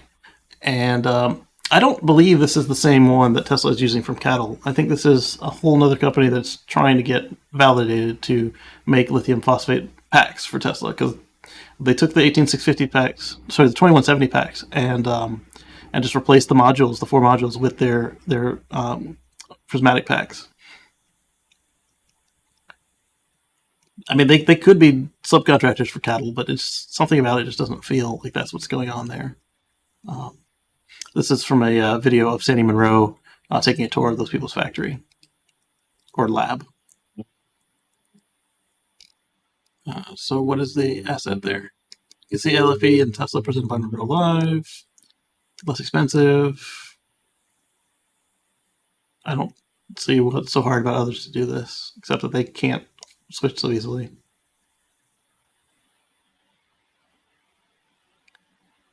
They have a point, though. The others aren't switching as easily, and that's going to help Tesla. I just don't see what the key characteristic is. I mean, other than everybody wants to catch up to someone that's already in the lead. You have to innovate and move faster than what the other person who's already in the lead is doing. Right. So you can't just copy what they did last year. They can move. You can't catch them, let alone pass them. Right. That part. So here we've got some good news in cumulative sales of EVs. So we talked about California doing a million EVs, right? Well, 2021 sales for all EVs are expected to hit 5.6 million vehicles. EV sales in 2021 may come close to doubling that of 2020 and tripling that of 2019. So we're here for. I got a nice, beautiful picture of a Model Y on the beach in front of row after row of windmills, wind turbines. Where is that? I want to replicate that picture. Let's see. Can I Probably search somewhere I directly can't from go. picture? All right. I want to cast it. I want to. Probably like in the Netherlands or something. I I don't want to web select. I was trying to see if I don't think I have a right click option for to find this picture. I have to do the whole work of saving it and then uploading it into an image search. It's all right. Don't worry about it. Yeah, so that is cool, and I hope that we do better than that, because we don't want to come close to doubling. We want to double it. Come on, guys. We can do this. Buy a car.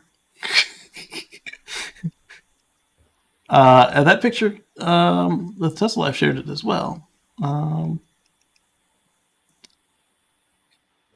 This is totally unrelated, but I love looking at this picture. Somebody said Tesla Semi interior. And it's true. This was the last we saw of the Tesla Semi interior. You sit center. You've got 2 Model 3 screens flanking you. You got your camera mirrors on the outside of that.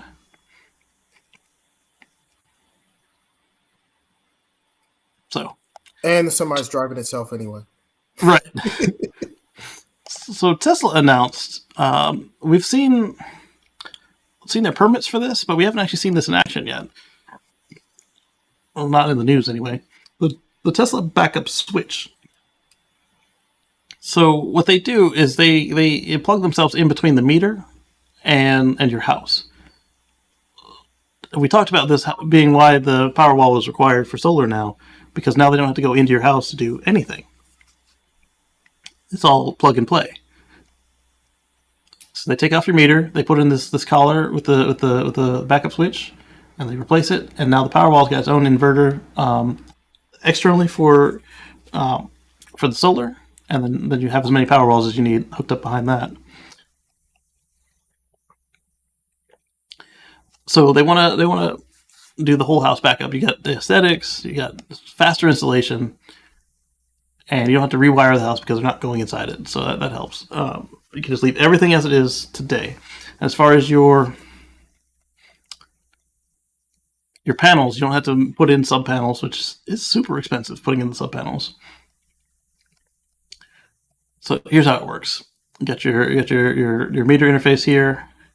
You got the housing, and then the switch goes in that, and then they plug the meter straight into there, which is really cool to me. There we go. So I was saying, Omar, this is how it's constructed. So we've seen pictures of it like in the patent filings and stuff, but here, look at this installation video that Tesla provided. This is like what they do today, and this is the new plug and play.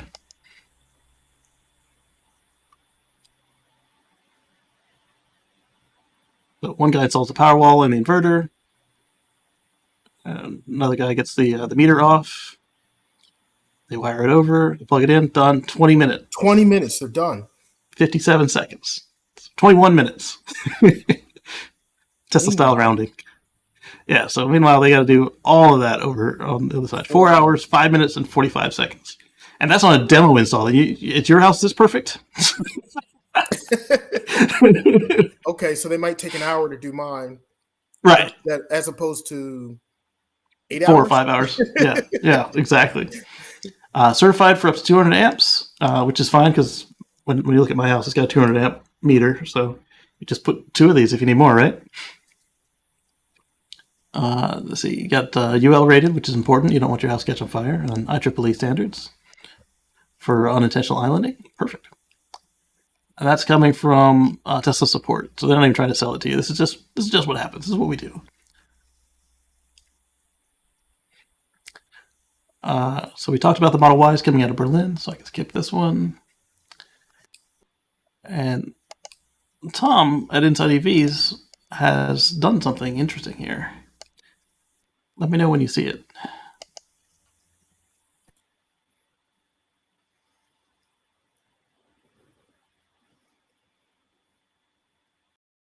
You see it? Wait, what? 303 kilo. Wait, what? Yeah, that's fast. I forget what vehicle he was driving then. Oh, the Lucid. Yeah, the Lucid. But it'll be up in a few days. So it wasn't just marketing fluff. They put their money where their mouth is. Okay, so let's see that charging curve though. Like, what's the taper on that? We'll have to watch the video in a few days. How long does that hold? That's right. That's it. Look at 7%. You know, yeah, charge is low. How long does that hold? That's the question. Yeah, if they can maintain that for a while, get some. I think they should be able to. Low charging speeds. I mean, charging times rather. Times, yeah. Mm-hmm. Yeah. So, anybody out there own a Lucid? Let us know what your experience is, and then we'll watch Tom's video and let you know about that as well. Lucid's a nice looking vehicle too. Yeah. But, it reminds me of the Model S. I mean, it's better. It has a lot of that Model S DNA in it. And employees. So Carbuzz is reporting the F-150's Lightning's Power Frunk has a genius design. And they had a nice video about it, and they went into how they did it. They ended up starting with cardboard mock-ups, and they tested with people that way, like, hey, what do you think if it goes like this? Doors that go like this instead of like this, huh? And so they made a lot of mock-ups, and then they eventually built the real thing. It's a massive frunk. I mean, I like the way that frunk opens because it's Yes. easy, accessible, And low. Like it's at waist height. kind of like a rear hatch, right? Like Exactly. a rear hatch. It's the accessibility of being able to put stuff in and take stuff out is easy. Yeah. I like this extendo tray. That's one they didn't do. See how it's got a regular hood with a short overhang, and they had a front gate. But I guess when they were doing it, people didn't like the front gate, so they decided against it, which is fine. Because if you're asking your customers what they want, and that's something that they also carried through was the lighting. Is even though they got rid of the front gate, the lighting stayed, so you can see what's in that massive black frunk. Because if you're in the middle of the dark at night looking for something dark, and it's in the very back of the frunk, some light will help with that. Yeah, well, I mean, my frunk right now has got one little light, and it's very easy to cover it up accidentally with the stuff inside the frunk. So this is what they ended up with. You've got the Ford bolt stamp logo, the bezel, the pattern hooks, another mat, all-weather mat. Underneath here, you got a drain. Over here, you got your power, like so. So it's good to see that Ford is doing it up, because when they first started this, they were just buying other people's product and putting their name on it, and then their dealers were doing very poorly with it. So we've got somebody who tried out this new feature of the app where they get their delivery inside the app. So you get delivery tasks, final payment, insurance, scheduling, all inside the app. all inside the app.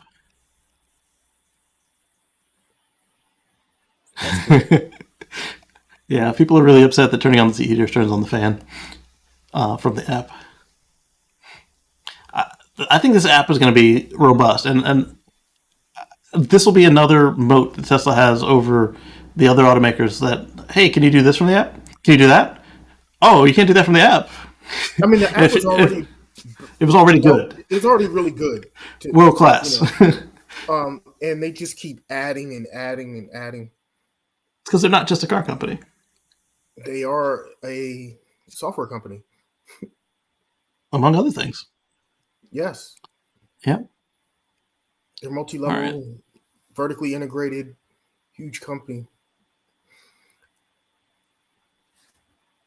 And that's an advantage that they have too, is because exactly they're doing all of their stuff in-house, whereas most other auto manufacturers outsource their head units and they outsource this and they outsource that.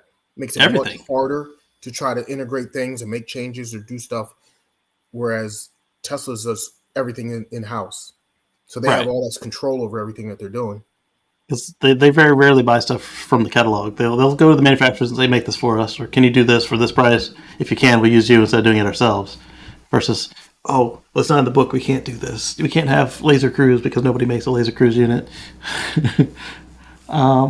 Let's see here. How do I want to approach this next one? Let's do it from Tesserati.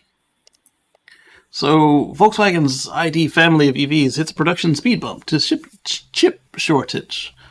So they stopped. They blamed it on chips, and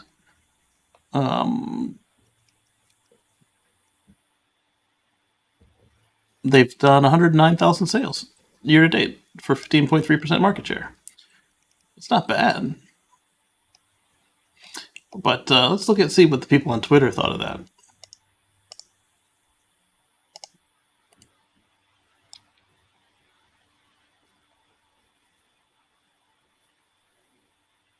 All right, so in other words, due to the chip shortages, our fossil vehicles affecting our fossil vehicles, We have already reached EU mandated 95 grams of CO2 goal for the year and have no interest to continue production of these non-profitable emission penalty reduction devices. Did I say chip shortages? I meant demand issues, of course. Is that the Tesla killer?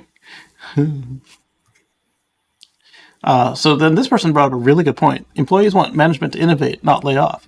This is what they mean. Tesla used different chips and had engineers rewrite the software. Problem averted for now. We talked about this as it came out. They rather than using the old chips, they bought new chips and made sure that their software knew how to. When it started up, hey, what car am I in? What chips do I have? Rewrite the firmware, make it work. Right, exactly. Versus just giving up. So, hopefully VW gets back online soon. Omar told us about this already in the beginning of the show. There's finally a supercharger in Alaska. It won't be the last one because it's kind of, you got to get to it. And it's kind of out there. It's a little ways away from Anchorage. All right, so we're here. And right now you can't drive to it from the mainland. Right, so you got to get there. And the nearest one is here. Right. So you kind of get stopped there in Canada. Yeah. But we saw this happen several times before with, there was one in Mexico City, and there was no way to drive to it, and now look at it. I'll zoom in a little bit more, because those dots are small. So there's one in Mexico City, and now look at it. You can get over a lot of Mexico now. And then we saw one in Russia. The fan on the water pump of this computer is going crazy. Man, look at I think they must be rendering these dots. Huh? Yeah, Europe is... Look at that. Yeah. It's saturated. Looks like it's got chicken pox. Zoom in on Russia. Where did it go? I don't remember where it is. They didn't close it. Am I in the wrong part of Russia? It's where the whole country. Oh, here it is. I thought it was near It's in Moscow. Near Moscow. There it is. So now you can actually, get there. And there we go.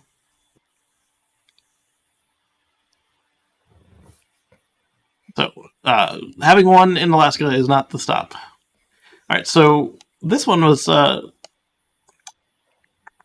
a good start. It's a start. Yeah. Subaru and Toyota partnered up and built an identical vehicle, a badge twin, and Subaru came out of the gate ahead of Toyota and showed it off. And I actually like the way theirs looks better than the Toyota one. So this is the Subaru Solterra. They even gave it a name that you can say. Solterra, not BZ4X. It's pretty. I like it. The business forks. Yes. And then in Subaru style, they show it working. They show it outside. They show it in nature where other customers like to go. Let's see what this video looks like here. Yeah, but it's interesting that they teamed up. Like they made the Solterra, and then you had the BZ4X was made by Toyota. But they teamed up. It's basically the same car. Yeah, it's the same car. But I like the way that the Subaru looks on the outside and the inside better than the Toyota, personally. And their marketing seems more cohesive. I mean, because when you look at the Forester and all these other, they were always the outdoorsy, ambitious brand.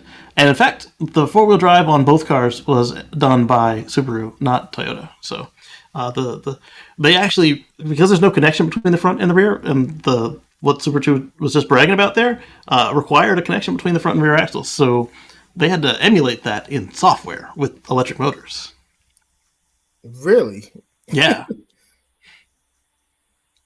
I mean, because Subaru is known for their four-wheel drive. So Subaru has been doing four-wheel drive in a long time for all their vehicles. And so, that's what they're used to. They're used to a certain, it function in a certain way. So I guess they had to emulate that.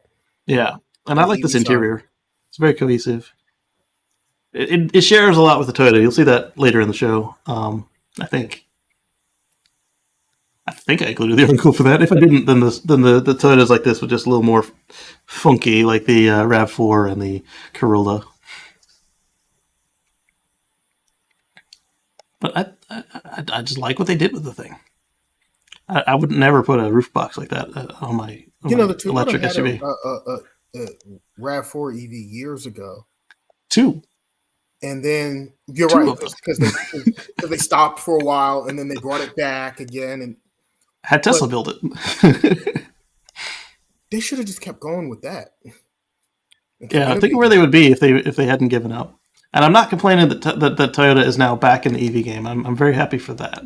No, but if they would have dumped their resources into EVs instead of hydrogen, can you imagine where they would be right now? Right. There's the unveiling. I was expecting a photo, not somebody the high voice.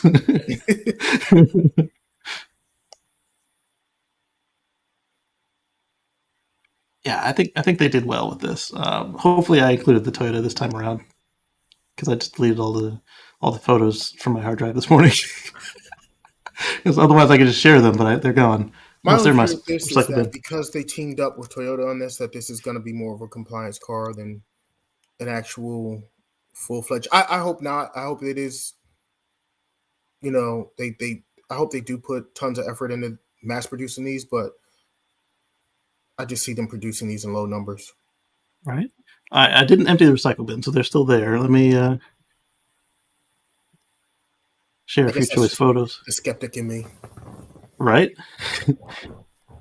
Because we've seen this type of dance before. You know, people show off this concept vehicles and prototype vehicles and all this other stuff, and they show off, oh, this is what we're going to be doing, and then they either don't come to market or they make them really low production. Yep. So this is the Toyota. So those are just random Toyotas. Yeah. So there's the BZ4X in limited with heavy metal. You can tell they're almost the same car. That's just something about the implementation. I like the Subaru better. Same way I like the Hyundai Ioniq 5 better than the EV6 personally. But the interior of the EV6 over the Ioniq. I mean, you can tell it's a Toyota. It's got all those like plastic flourishes. It has that Toyota look to it. Yeah. They put their style, you know, on the body. They put their stamp on it. So we don't know if it's going to have a wheel or a yoke because they've shown it with both. I mean, it's a Toyota. So this one, if they actually make enough quantity of this thing, then they'll earn their Toyota Camry of the EV world back from Volkswagen, from me. Because if you look at it, it's literally a Camry. There we go. So I can delete that again. Right click. Delete. It's gone. And it's gone. Here we go. And then here's Subaru's announcement of it. Let's see if they give us any facts and figures on this thing. All right, so learn more at Subaru. I like that interior just a little better. Looks a lot lower than typical 9-inch ground clearance of popular Subarus. See, the thing here is Subaru didn't do the ground clearance to make a better truck. They did it so they could, or a better car. They did it so all their cars would count as trucks and they didn't have to get better emissions. It was a couple years ago. They just said, we don't make cars anymore. We make trucks, even though they look like cars. Even though they're cars. Right. They're tall cars. They're tall cars with four-wheel drive. Right. Or all-wheel drive. And they just made some of them. Yeah, they pretty much made their cars with all-wheel drive, and they gave them more ground clearance so they can technically be trucks, even though they were cars. Right, but that's the last thing you want with an EV SUV or EV station wagon is because you want it to be lower for it to have less air resistance, so less drag. Let's see what they say about this thing. All-wheel drive, 8.3 inches of ground clearance. So it's oh my goodness, it doesn't have another 0.7 inches of ground clearance. Oh, I'm gonna die. Personally, I appreciate more ground clearance. Oh, I do, but I mean, I live in an area that's prone to flooding, so I appreciate ground clearance. But is 0.7 ground clearance going to stop you from buying the car? as long as everything is sealed tight and it's an EV, Yeah, you it'll can be push fine. through that water. So Right. You're not dragging a muffler down below or you're not worried about it. Yeah, casing. you're not worried Yeah. about the exhaust being flooded out and you choking out your engine stalling out on you. Right. And they still have eyesight, but it looks like eyesight is now one camera instead of two. Spaced very far apart.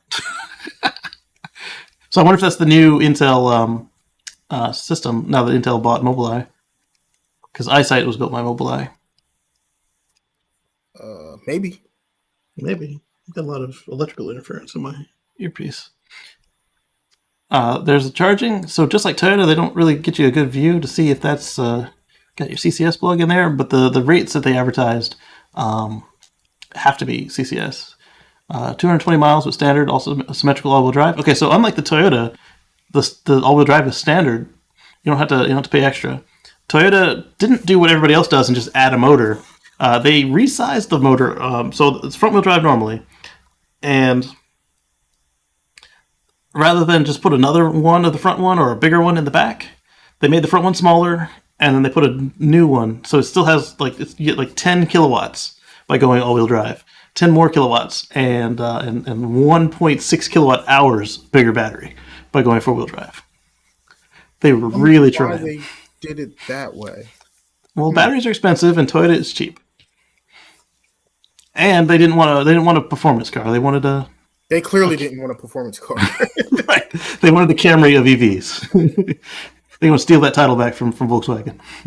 So works on a standard 120 just like every other EV. You can go faster with level 2. But I'm not seeing the little flip down part for a CCS right there on any of Toyota's or Volkswagen's pictures. I'm not saying it can't be there, but I'm not seeing it on any of them. Hopefully they don't charge extra for fast charging like Nissan used to do. And GM still does, I think, on the Bolt. Yeah. All EVs should have DC fast charging. There's no reason. Standard. At this point, there's no reason for any EVs to not come with DC fast charging standard. Roof rails, power tailgate. Don't see anything about charging. Wireless charging, accessory phone, auto dimming mirror with HomeLink, Harman Kardon speakers, glass roof, ventilated seats. I don't see anything about fast charging. Good. So that should be just included standard. If it's got it. Does it have it at all is the next question. Oh, it's got to have it. There's no way that it doesn't. There we go. They're advertising DC fast charging. So it's got to have it. They just don't have it in the picture. Maybe it's a prototype. Because, they like that the assembly engineering one for photos. It's like perfectly put together, but it's not done yet. 220 miles overnight. If you need to charge for running errands, should not be a common occurrence. Yeah, who runs those kind of errands? Charge on the go at 38,000 level 2 or level 3 DC fast chargers across the nation. If you do need to charge away from home, your best bet is level 3 with CCS plug. Okay, so we know it's CCS. You can get 80% in an hour. Or under an hour. Okay. If it couldn't get 80% in under an hour, then they did something really wrong, like really cheap wires. Cables. All right. So under an hour that's not very impressive to me. No. Unless it's way under an hour. Right, like 30 minutes. If you can get 80% in 30 minutes, then I'm good. Less? Okay, great. Yeah. You talking 50 minutes? No, that's not impressive. Yeah. El Camino-ish. Yeah, a little bit. All right, so this next one is Edison Future, the EF1-T pickup. It lands in LA as a concept. It's coming from the Fast Lane car. Let's see if they got any photos of this thing. So it's a concept, so you're looking at what? 4 or 5 years before that, if they stay in business that long, if it comes to market, right? That part, and if it even looks anything like what they're showing us here today, which it probably won't. But this one looks nice. Oh, they got a cargo van. I mean, it's not hard to have a cargo van if you got a pickup truck. If you got a truck, that's not a huge leap there. And you'll need one if you're going to sell in Europe. Because they just buy less pickup trucks. They buy more cargo vans. Yep. This looks really attractive, and I hope they do it. Oh wow, I like that Oh, that look, solar tonneau cover. Okay. Yeah, I wonder. It looks A lot like of people it looks like like that that. slides out on the one that was in the showroom. All right. Oh, it does. So you get both. You get the aerodynamics and solar panels, as well as it's still a pickup truck. Interesting. Okay. So that was what we saw in the showroom. Okay. So if you're going to make it look like a regular truck, then this is a good way to do it. If they make it to market, I like it when the bench seat is actually another seat. Not that you ever have anybody up there. Camera mirrors. The heads-up display is a nice way to do it. Elon was complaining about existing heads-up displays, but this is a good way to get around his complaints.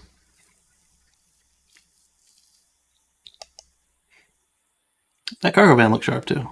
But if you've got the retractable cargo tonneau, then that's almost as good as a van. Almost. It doesn't have the full height in the back. That one looks like a hearse. A station wagon, or not a hearse. You got a off-road hearse.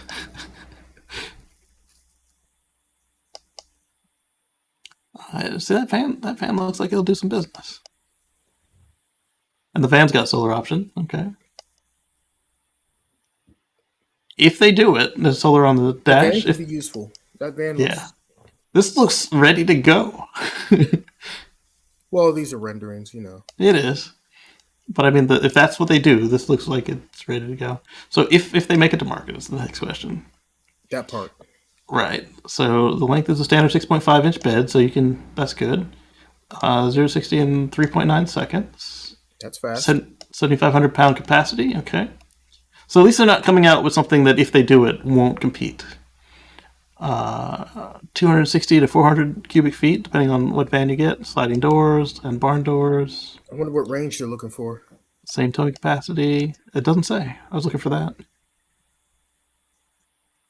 11,000 pounds on the range topper. Okay, so they're coming out to be competitive. And you get an optional 8-foot bed. So they know what their customers want. Truck designers need to spend time studying a 2000 F-150 before designing anything aerodynamic.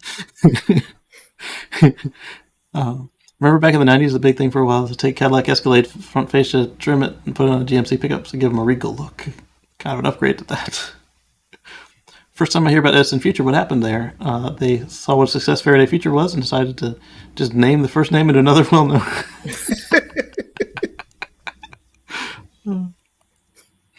Faraday Future, Nikola. Yeah. All right. So SpaceX it did some static fires, and I don't. I think they do so many launches. I don't know if they did this particular Starlink launch yet or not. I watched one last week, so this might be the same one. And they're also getting ready for DART, which is going to be a mission where they impact an asteroid and see what it does, how it reacts, to see if this is something that we might be able to use to protect ourselves in the future. As I mentioned earlier this year, they've got a couple of different, not just SpaceX, but just science in general, has a couple of different methods they're using to try and divert astronomical bodies away from our planet. One is to kind of like put a little small gravity wake, just to kind of just nudge something away. Then we've got two versions of running into it and trying to blow it up, and we'll see what's most effective. All right, so November 24th. So that one is Falcon 9 and DART at 1:21 a.m. I might stay up to watch this one. Starlink, I think I watched later because it was early, but they moved it. So December 1st. December 1st, Falcon 9 and Starlink. So yeah, so this is a different Starlink than the one I just watched. Because we watched Starlink and Crew 3. Huh? Well, they got to send a lot of Starlink up there. They're going to use Starlink to add Wi-Fi to all the Superchargers. Exactly, that part. Callbacks. Falcon 9 and IXPE. I'm not familiar with that mission. That's on December 9th. I need to get familiar with it. Falcon 9 and TurkSat 5B. That one was fun for me. I enjoyed TurkSat. And Falcon 9 and CRS 24. So this is going to be a Cargo Dragon CRS. Commercial Resupply 24. All right. Is this from them or is this from somebody else? Okay, cool. This is them. So this is what they plan to do with music.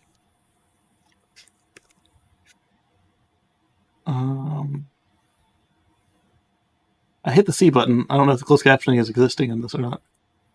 So this is the DART mission. Okay. Target acquired.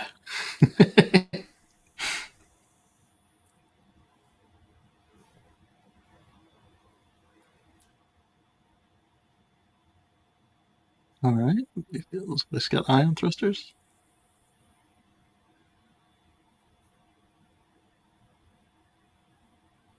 Wait, is that the impactor? Okay. I thought they were going to smash the whole satellite into it like Japan did.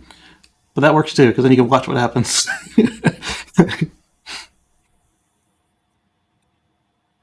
Gotta be really precise if it nudges. No, they do send the whole satellite into it. Okay. Cool. We got that to look I mean, forward it makes to. sense. You send the most amount of mass into it that you can. That's why I was like, why not? The highest velocity that you can to try to affect it. So, Eddie, you may have received a letter. GM has rolled out a software update limiting the Chevy Bolt EV charge to 80%, but they've removed the parking restrictions. So, if you don't have the recall battery yet, which didn't they do this before already? And they did 90% before. Now it's 80%. Now it's 80%. But they've also removed the 50 meter zone, 50 meter keep out zone. So you can park next to other people now. But until you get the new battery, I have a feeling that all the parking garages are going to still say you can't park with us. Yes, I saw several of those signs when I was on my road trip. Right. So they're going to limit the charge to 80%, but they've removed other restrictions like not being able to park inside garages. Yeah. I'm gonna wait till you change my battery before I put my thing inside the garage again. I wouldn't put it in the garage in my house. That's what I'm saying. Yeah, I don't trust it. Are they gonna come off of GM's insurance or my insurance when my house lights up? Because they said they fixed it several times in the past before they decided it's just time for a new battery. Right. So, do you trust them? I wouldn't trust them. No. So GM finally caved and announced they replaced the batteries in all 2017 to 2022 Bolt EVs. And GM blamed LG, which makes sense because LG built them poorly. But LG's paying them $1 billion to get it done, or right, just like they did the Hyundai. All right, so GM pushed new software that updates the fleet limit state of charge to not go over 90% or below 70 miles. That's the one we thought they did, and then now they have one for 80%. GM announced the new update will remove those restrictions but limit the pack to 80%. Just get the batteries out there, GM. Just stop dragging your feet. All right. Oh, okay. Battery replacements are starting. I've got mine in 2 weeks, according to Burn No Earl. All right, get it done. He's got a point. It might not have been the exact same problem, but it was the same style of problem. The battery was built wrong. It caught fire, and it was in the anode, just like this one. So it might not have been the exact same problem. But and then they also had trash in the battery as well in the Kia Hyundai problem. So is he being semantically difficult here, or is it a difference that merits getting into between the two sets of LG battery fires?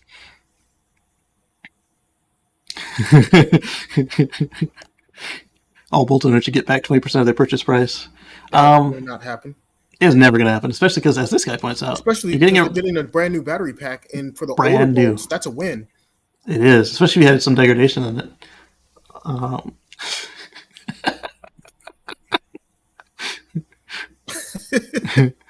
You aren't necessarily getting a new battery. GM at first seems to endorse this path, but hedged its bets that if they don't give you a new battery, that's just wrong, because they got $1 billion plus new battery pack, so they should give it to you. Replacement battery modules, so they could be just replacing some of the modules. I don't understand why they would do that.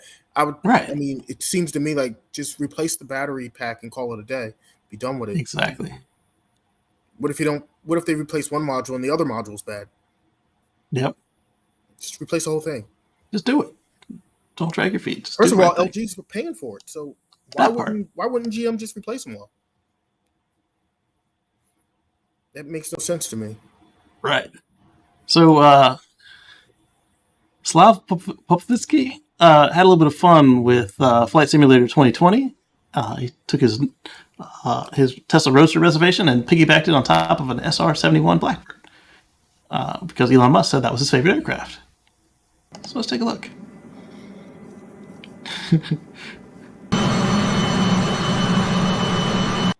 Louder than I thought it was. So just a little fun thing. It would never work, but No, it wouldn't. it looks a little static. I wonder if the ailerons or the cones they would rotate or anything. I like it's bolted, very heavily bolted down. up.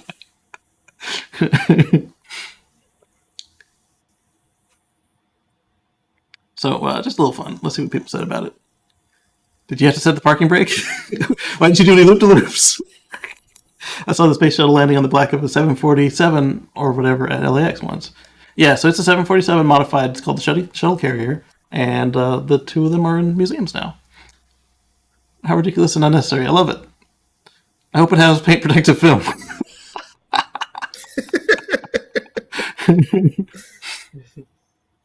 Need that PPF. Yes. Oh, so this one I'm glad you're on for. I watched it, and so Tesla owner lends FSD beta to an inexperienced operator from CNN for chaotic results. Wait, what? Yeah. So this guy loaned his Model 3 to CNN With the FSD beta. with the FSD. First of all, And the reporter had never driven a Tesla before. why would they do that? So their final conclusion on their video. Let me. I can just imagine what happened there. Yeah. As the beta software had made mistakes, the reporter said, "Oh my God, this thing is horrible." Pretty much, it's like whoa, whoa, whoa. Half the video is him going whoa. So let me give you guys a link because I know that after the fact, that CNN is probably going to request that YouTube request that I remove this segment of the video. It is fair use, but I don't know if their automated system will agree. So let's see if I can't find him saying whoa and his final conclusion, and we'll talk about those.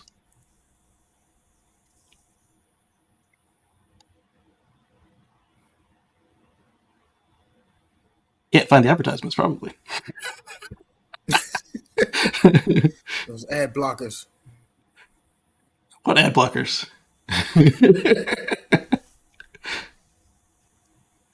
It just can't find the server, that's all. How's that my problem?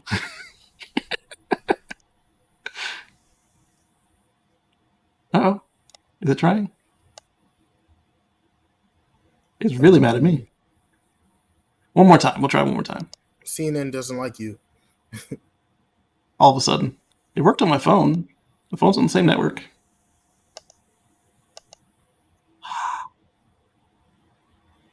So anyway, aside from at least I don't have to worry about them coming after me.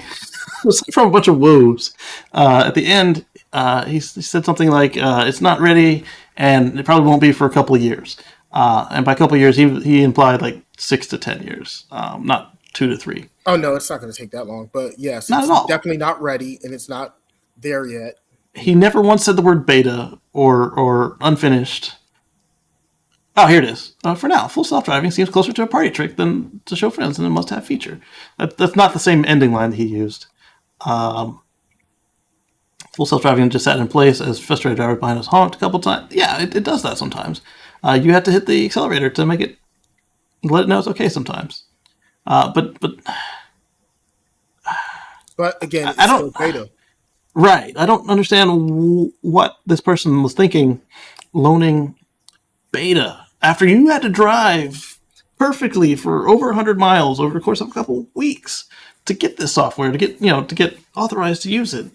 This is almost as bad as the guy who's renting out his FSD Model Y on Turo. So I wanted to see what you think about all of this, and I was like, I was just face palming the whole time. I mean, there's a reason it's called beta to begin with. I mean, and because it's beta, and you're literally volunteering yourself for this beta program to be one of the beta testers, you should not be lending your vehicle out to other people who are unfamiliar with it. Right. It just doesn't make any sense. Zero. It goes against the whole concept of what you're doing, and you're actually, if anything, slowing down progress that's going to eventually be made. And it's just frustrating. Like, if you were going to do that, just don't participate in the beta program. Just right. Like, there's a whole reason that the original beta testers had an NDA. Like, if one of them did this, they would worse than get it removed from their car. They would be in court in front of Tesla's underutilized legal team, and it would not be a pretty day. Thankfully, we don't have an NDA, but taking it to the news with no, this was they could have got people killed with this. You don't know who they are. Same with the guy who's renting his car out. You don't know what's going to happen with this. If they start clowning around, don't do it. Just don't do it. But speaking of the beta, Elon was responding to an animated GIF. It's a fractal endless zoom GIF. The guy called it the most annoying GIF on the internet. Oh yeah, this one. Elon said fractured but whole, and then this guy says, "Well, what about 10.5? Is it going out to the 98s?" And Elon said, "Hopefully tomorrow." I don't know about the 98s because, they've been promised a lot of stuff for a while. But we do have the release notes for 10.5. Let me see if I can't find it.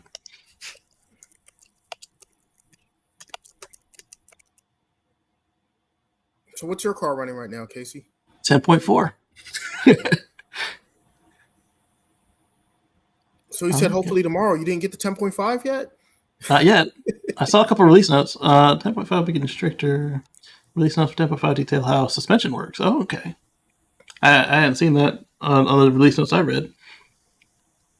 In addition, this is other Omar here writing. In addition to all users required to re-enable FSD beta and accept the new terms and conditions. I didn't see that on anybody's notes, but sure. Re-enable it? So they changed the terms and conditions then? I think it maybe to get people to read it and not give it to the news. So improved vulnerable road users, crossing velocity error by 20%, improving quality and auto labeling, improved static world predictions, road lines, edges, lane connectivity by up to 13% using a new statistic world auto labeler, and adding 165,000 auto labeled videos. I submitted a couple hundred myself every week. Improved cone and sign detections by uprevving the generalized static object network with 15,000 more video clips and adjusting oversampling and overweighting strategies, plus 4.5% precision, plus 10.4% recall. Recall is important because when the car is like dorying, forgetting stuff every second, it's quite unnerving. It's like, yeah, you forgot about that guy? He's still there. Improved cut-in detection by 5.5% to help reduce false slowdowns. This has been a bane on 10.4. The car just randomly slows down for nothing. And sometimes there's nobody on the road. And sometimes there's a lot of people on the road, and so I can understand how it might get confused. But, wow. Enabled emergency avoidance maneuvering in shadow mode. So I'm wondering if this is now when some jerk cuts you off with the cut-in detection, if the car then pretends what it would do while you actually steer out of the way. And then maybe in another version we'll get the car actually doing a real emergency maneuver, like over the lines, all that stuff. I found, I'm still making my 10.4 video. I found cases where the car will, it's very cautious around pedestrians, and I like that. But getting to that, enabled behavior to change the lane away from merges when safe to do so. So right now, when I'm coming up on a merge, my car will either be a jerk and block somebody from getting on the road, or it'll slam on the brakes and let 3 cars in instead of 1.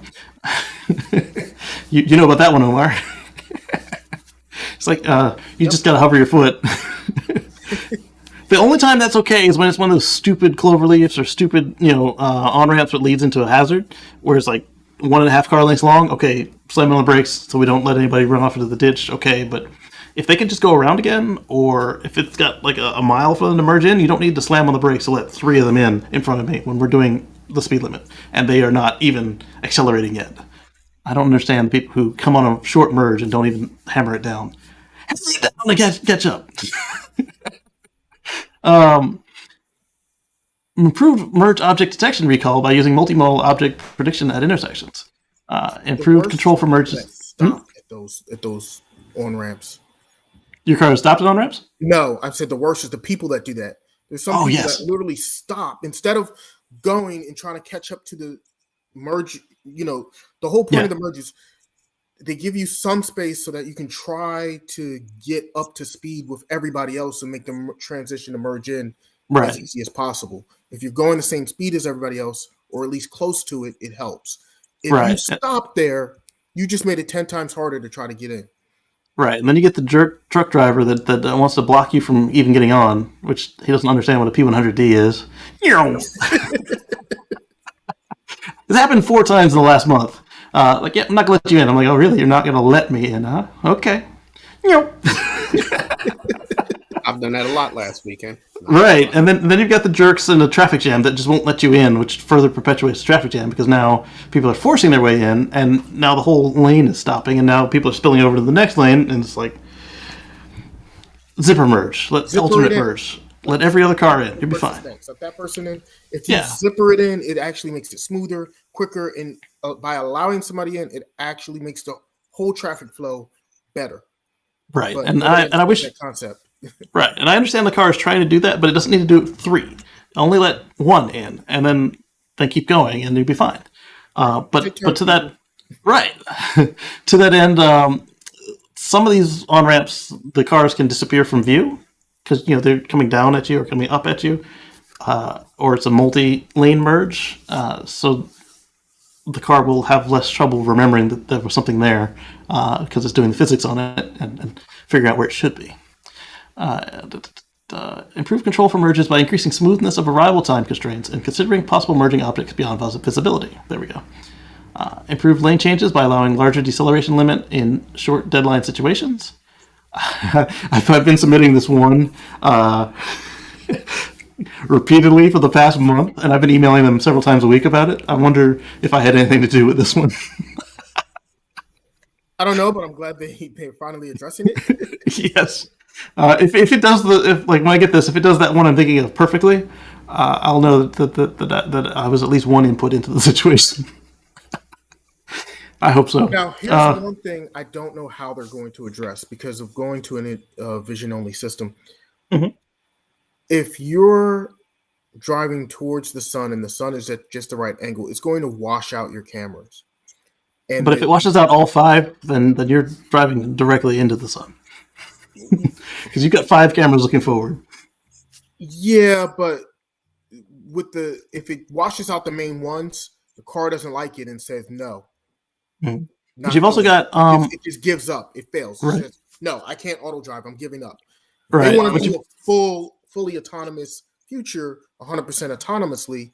They're going to have to address that. Yeah, but we've also got HDR, so hopefully they'll use those techniques to help expand their view. But yeah, it's going to get to the point where it's beyond anything. But I would hope that same situation would also be difficult for a human, and so that everybody would just be slowing down, putting down their visors. Slowing down is one thing, but just totally giving up and saying nope, I can't do it. That's different. Right. And like it does in the rain. And I would hate for it to say, okay, I can't do this. Let me pull over, stop, and just wait until the conditions change. I like that idea. Let me wait 10 minutes for sunset. I don't want to see that. I don't want to see it sit there and wait, 45 minutes, an hour until the the sun changes angle, and then it's like, oh, okay, I can see now, and then start going again. It's a curve, and the road's going to do it all over again. Yeah. Not Jeff Sturgis has a good point of needs a retractable sunshade. That would help. That would definitely help. Like a sunglass that comes over, like a filter. Almost like the visor when you put the visor down, so the sun's not directly. You can. Oh no! One of those things where they have the advertising sticker, but there's so many holes on the inside you can still see out. Right, a filter.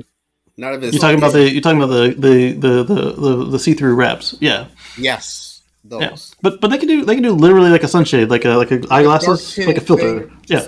Or a transition glass, so it's tinted enough. A transition window. Like imagine the car itself is transition. If it needs it, I don't know if the newer cameras. Well, yours has complained, hasn't it, Omar? Oh yeah, mine has. So that means they haven't solved it yet. I'm speaking from experience. Yeah.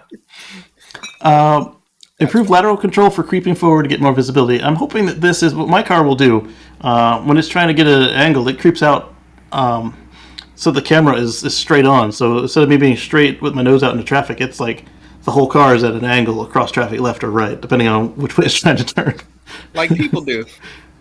But people do it straight. They don't pull out with the whole of the car like that. Because it's trying to use the front camera to do it, the one on the side.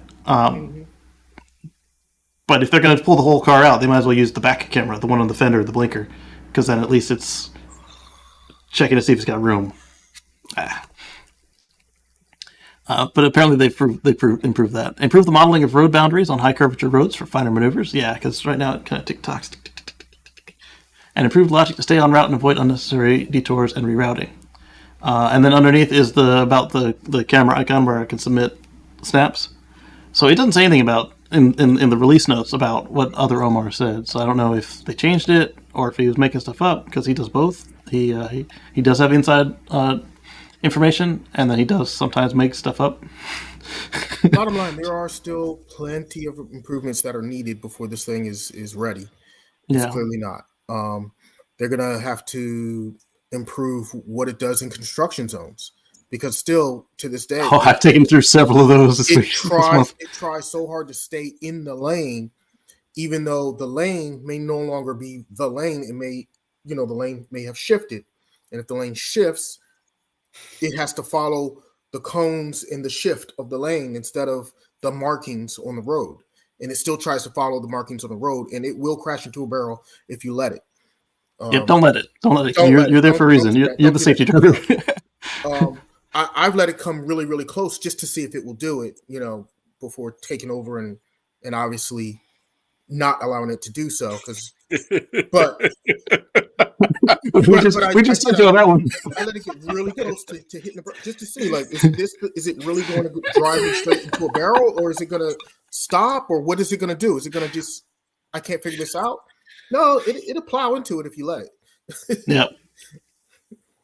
I find mine does some stuff, and I have to take over for safety, but that's what we're here for. Oh, that would be cool. Face ID to unlock your profile. That would be cool. That safety part. It won't require LiDAR. Facial recognition, and then you just map their face out, make them turn left and right, and they can do it with one camera. That way you got the depth map of their face. So nobody's calling him out on the fact that he was wrong about it being at least in the notes itself. And these are recent replies too. But I like this guy. Don't give your effing car away. Right after what we just talked about with CNN. All right, so we talked about the static fire. So static fire is complete. That's a tweet from SpaceX. Let's see. All right, so CNBC obtained one of Elon's emails. I know other people did, but they were the ones I found it from first. So we don't need to read their article, but we'll read his email. Elon Musk to everybody, October 3rd. I don't know why the time was redacted. It wasn't redacted on the other ones I read. Subject, music in the factory. I just wanted to say that I very much support music in the factory, as well as any little touches that make work more enjoyable. An associate just sent me a note asking if we could have one earbud in for music so that the other ear can listen for safety-related issues. That sounds fine to me. Also, ambient music from speakers is totally cool, so long as there's a reasonable agreement among your colleagues as to the music choices. If there are other things you think would improve your day, let me know. I care very much. You look forward to coming to work every day. And this one hit a little close to home because I enjoy music while I'm working as well. Now that I work from home, it doesn't matter, but there were some people who just really freaked out about people wanting to listen to music while they work.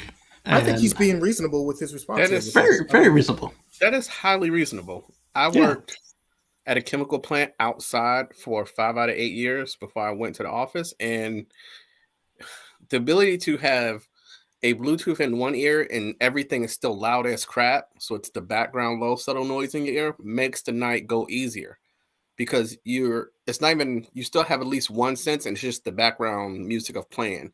So it's just, you're just moving along, to the music. It keeps you going.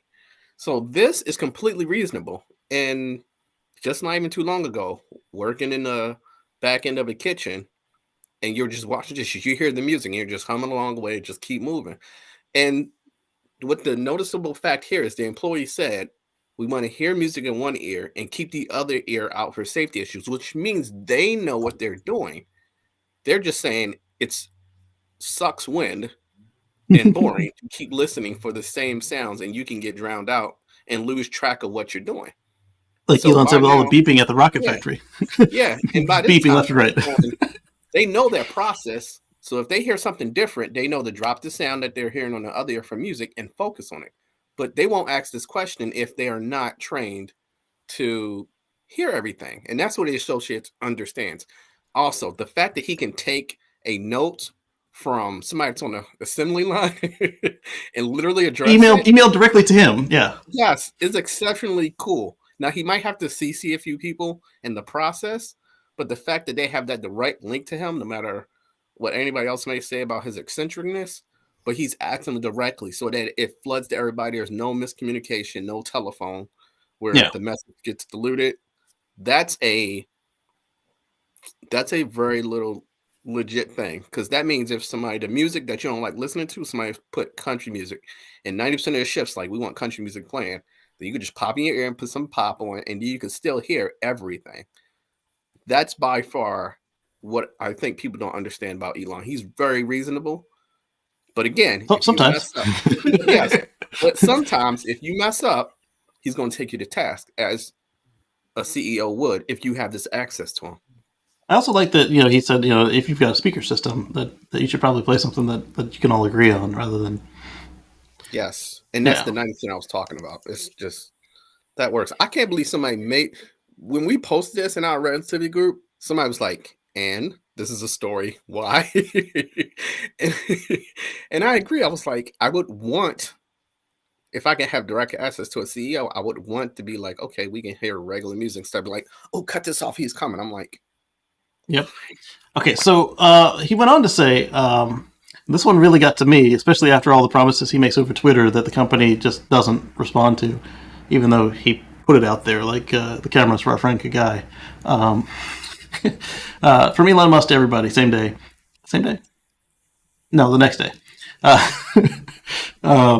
Please note, if an email is sent by me with explicit directions, there are only 3 actions allowed by managers. 1, email me back and explain what I said was incorrect.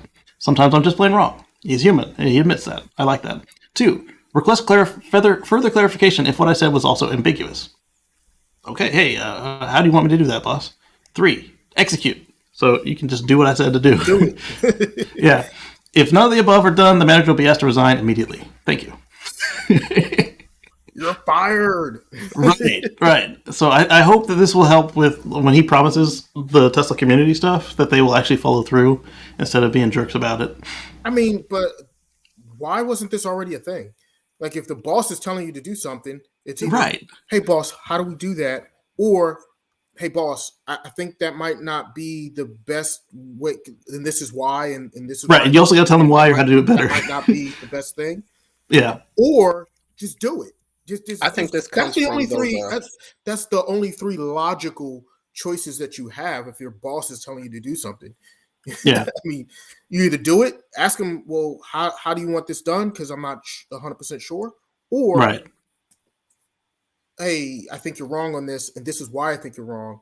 And can we discuss this or something? Exactly. I think this comes from those tweets or those notices where he says this should be there and nobody at the showrooms knows. Yes. And I'm pretty sure he puts it out before he tweets it. Okay, we hope that he puts it out before he tweets it. Hopefully. But by the time it gets down to there are several gaps between before he puts it out. Looking at his Twitter feed, I think sometimes he's just off the top of his head. Yeah, sometimes. Sometimes. And those are the ones that get famous. But this is really key what he says. Right, but even like the music thing, the next day he sends this out. So I wonder if that same guy said, "Okay, thanks, Elon," puts his earbud in, and that same manager calls him out again. Hey, Elon, you sent this to everybody. I don't know how he didn't see this email. What the heck? But those are legit rules as a tentative, or as when you have that ear of the CEO, he's putting this out to everyone from his immediate people to the very bottom level. And he's empowering everybody in that process. Yeah. So if you have to fire your lead engineer, and he's like, well, why did you fire my lead engineer? Because now, he didn't Tesla follow one of these three rules. If Tesla as a whole could just find a way to improve their communications. I mean, this is great communication coming from the CEO to everybody else, but they really need to really improve their communications on all levels between the employees to potential customers or soon to be customers or already customers, especially with service and solar. With each other, they one hand never knows what the other is doing, and it makes for a bad customer experience a lot of times. So that's the one area where they really need improvement on is communication. And at least this is a step in the right direction. I don't know. It feels like it. We'll see if they follow through. They being the people who need to listen, and him being, actually letting these people go when they get full of themselves. Yeah. I got that being said, I have to go. Peace out. You guys enjoy the rest of your day. Enjoy the rest of your chat. Later. All right. We got a few more stories, and we'll catch you as well. See you next time. All right. So coming up, we've got Toyota is finally doing something that they need to do to make this electric thing work. So not only do they actually build an electric car now with the BZ4X, they're building a massive gigafactory with Panasonic in North Carolina, allegedly. That would be a requirement because you can't build an electric car without something to put the electrons in and get them out of. So it's coming from Inside EVs and Bloomberg. They're going to invest $1.9 billion in battery modules and $3.4 billion in related investments. As part of a global $13.5 billion investment in the battery supply system. There we go. And the BZ in BZ stands for Beyond Zero. I didn't call that out. I still like Solterra better. Is this the second company that Panasonic's dealt with, right? Besides Tesla? No. Second only to Tesla. Maybe second or third. Okay. Yeah. Oh, the Alaska Supercharger again. I didn't show a picture of it or tell you how fast it was. It's a version 3 250. 4 250 stalls, if you can get to it. But as we said, that'll come out soon. The electric powered snowblower, just they have them. Eco and a couple others make electric snowblowers. Toro, I think this one. Truck just pushing out the way. Snowplow. Yeah, that's coming with the Cybertruck and them. Right. All right, so XPeng unveils a sleek G9 SUV designed for the global market. So, not only are they going like gangbusters in China, they finally have unveiled something that the rest of the world wants, which is a compact SUV. Not a bad deal. So that means that this thing will probably also pass crash tests. This is going to be something that they want to, they say in business, penetrate international markets. Because they know how Americans are. So it's not just Americans. Everybody's buying small SUVs now. Europeans, South Americans, Australians. All right, that's enough fluff. There it is. Let's get to it. So it looks like they just took their car and SUV'd it, which is fine. Because it was a nice car. It looks a little bit like the Mitsubishi, too. See that style of the opening? Yep.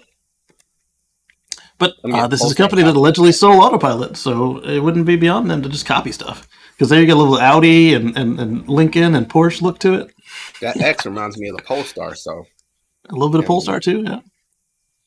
But it doesn't look bad. It's a good copy, and they got their own flair to it as well. All right. What is this? Tina Casey is talking about flow batteries. I didn't read this article yet either. But like I said, she writes good stuff. So here, put it out there. I'm not even going to put it on screen. This one was exciting to me. As a fan of Enphase and Clipper Creek, Enphase is going to buy Clipper Creek. For those of you familiar with the Tesla destination chargers, the Clipper Creek was usually the one that had the branded generic charger at the station before Tesla started putting their own chargers at the Supercharger. So I wonder if this starting is why Tesla went to doing their own overall. But they're good, solid equipment, and if you're in the market to buy their stuff, I recommend it. But if you need to charge less than 40 amps, you can get the Tesla one now too, with the J1772 handle. Does it say how much they spent? Not so I can see. But Enphase, they make great inverters, microinverters. This one was interesting to me. It shows that they're trying out the customer service. Since Sunday, there's been a nationwide delivery hold on all Model S vehicles due to a mandatory software update. At least 2,000 vehicles affected. This guy, Tim, got this text. Hey, Tim, this Tesla Roswell. We reached out regarding your... Huh? Roswell sounds like it's up the street on the other side of Atlanta. It's California. Okay. I was about to say Roswell is not too far, but go ahead. There's Roswell here too, but they spell it different. We reached out regarding your pickup. We did get notified by our team in California that it might be that all Model S's need to go through firmware update prior to delivery. Therefore, we'll need to tentatively reschedule you beginning on 11/26. However, if we can perform the update sooner, we'll absolutely give you a call to see if you're available. And he says, no worries. The widening range, 45-26 vehicles from 2,000 flat and long range. And what the deal with this is that this first guy said it, I think. This guy. He was first when I first came across this thread. I just got my flat back from the service center. The problem was that the vehicle was not accepting over-the-air updates or properly connecting to the app. The dude said they stopped deliveries until the update is done since it requires a hardwire. Which makes sense. If you can hardwire in the delivery center and just knock out 20 cars now versus having to send a ranger out to 20 different people's houses to wire the laptop in. And since he's going to be rushing, there's a chance that he could scratch the interior somewhere because you got to pop a panel out to reach those hard wires. Not only that, it's more efficient. Directly faster. Right. And you do it on Wi-Fi instead of over cellular, so it's just a cleaner experience. Plus, if one of the updates goes wrong, it's a lot easier to resuscitate the car when you've got all your tools. Yeah, right then and there without having to call back for something or... Right. Hey, can you send Ranger 2 to meet me, Ranger 1, with a new main board, please? Yeah. I'd rather have that delay if ordering a Tesla. This guy's wondering if it's certificates. There was a certificate issue at Windows 11 that messed them up this week, or last week. Wonder if maybe they left an old one on a manufacturer and expired, causing no remote connectivity, which is a possibility. And this guy says, do you work at my company? It's always expired somewhere, and this is something I've run into a lot at my companies as well in the past. Let's see what this long guy says. He's the OP. More context since I can't do an image and text post. Received the first text on Sunday. The people reported the same. Only if I got was related to center console module. It does appear to be related to a specific component swap. So this might be like we talked about where Tesla uses new chips. Maybe they swapped chips and that broke something in the update process. Some deliveries occurred, but they were for older VINs. I said, if only I got more information about that chip last week. Right. So these were older VINs that probably had a different chip. There are folks hoping to go on holidays and road trips. I'm one of them, but may not be able to because of this delay. Yeah, that's going to stink because this is right before Thanksgiving. Edit, just got a call from Tesla, delay my delivery till after my trip. Huge bummer. They also said getting 20 other vehicles at the service center waiting for the update. That hasn't been that busy location in town, so backlog must be getting large. Yeah, so this guy got his car, so it's just a matter of just manually doing all the updates. Well, see, here's the thing. I'd rather miss a trip and have the car come back safe than to go out because I wanted to take a trip and there was an issue, especially with the news that Tesla pulls when you have this. So if this is something they can confirm or like be like, hey, we know you have we know you want to go somewhere, but how about we give you a fully complete vehicle? Right, because the last thing you want is we saw the outrage about how during the Tesla network outage last couple days ago, where the news was claiming the phone key didn't work and people were stranded. The phone key always worked, but you couldn't do the remote start and you couldn't see if the charging was done, all that stuff remotely. So we saw them blow that out of proportion. Imagine if there really was an issue based on this. 8,000 Teslas can't update. Terrible. This is by far the best thing that I've seen Tesla do from a low-end service center perspective. To be able to be like, these are not going to be ready. We're sorry, but we want to give you safe vehicles first with the latest updates rather than... Oh, you mean communicating? Yes. Yeah, that part. See, communicating. I can email my message. Yes.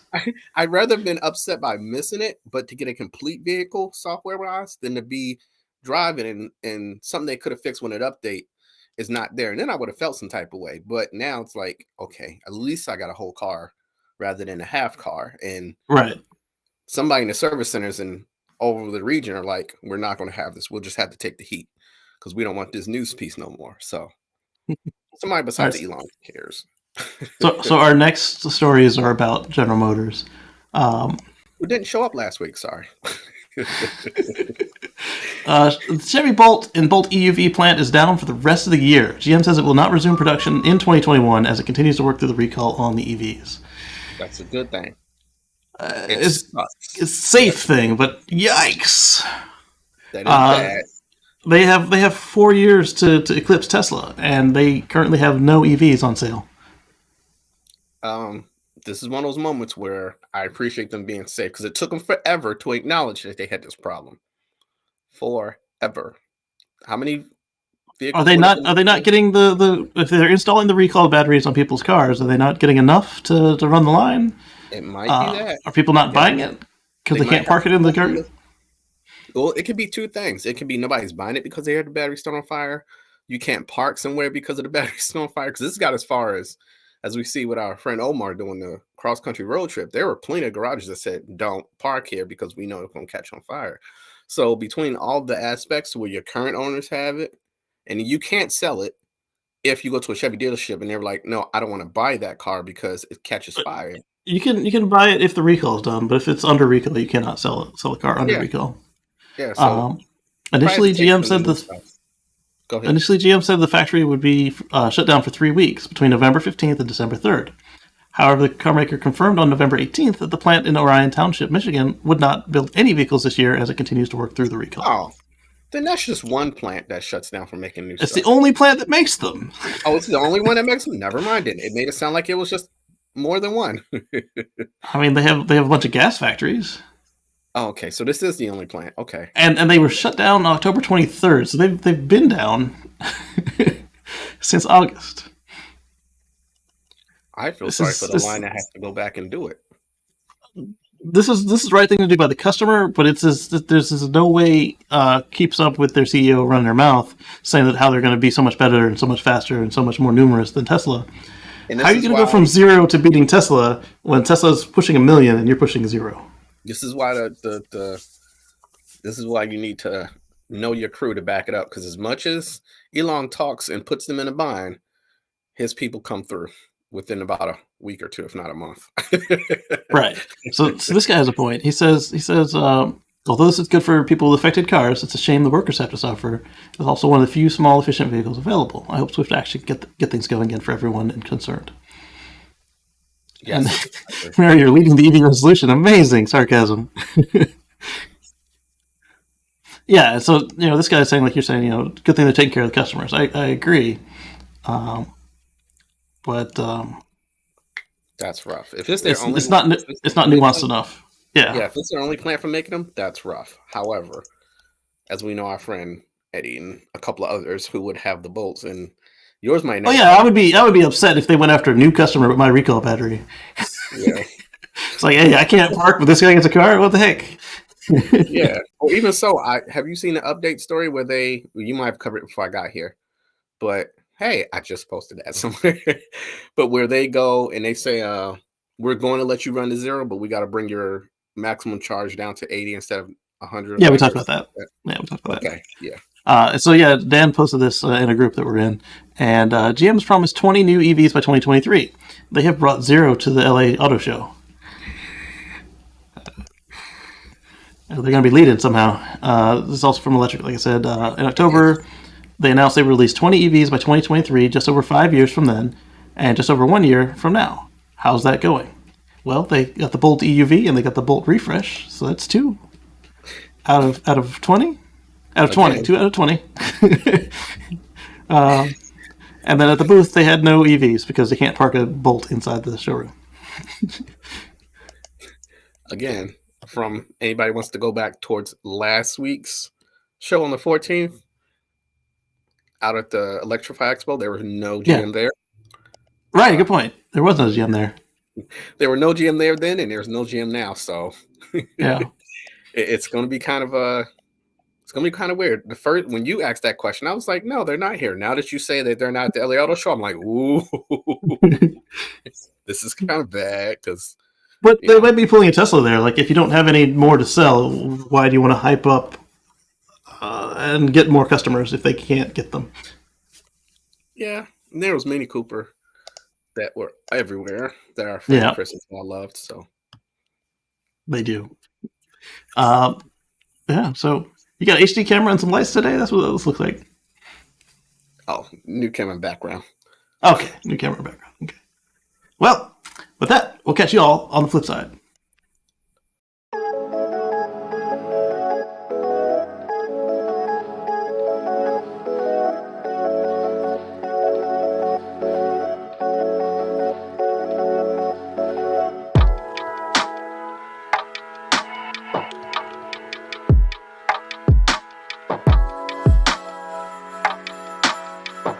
Thanks again, Zach.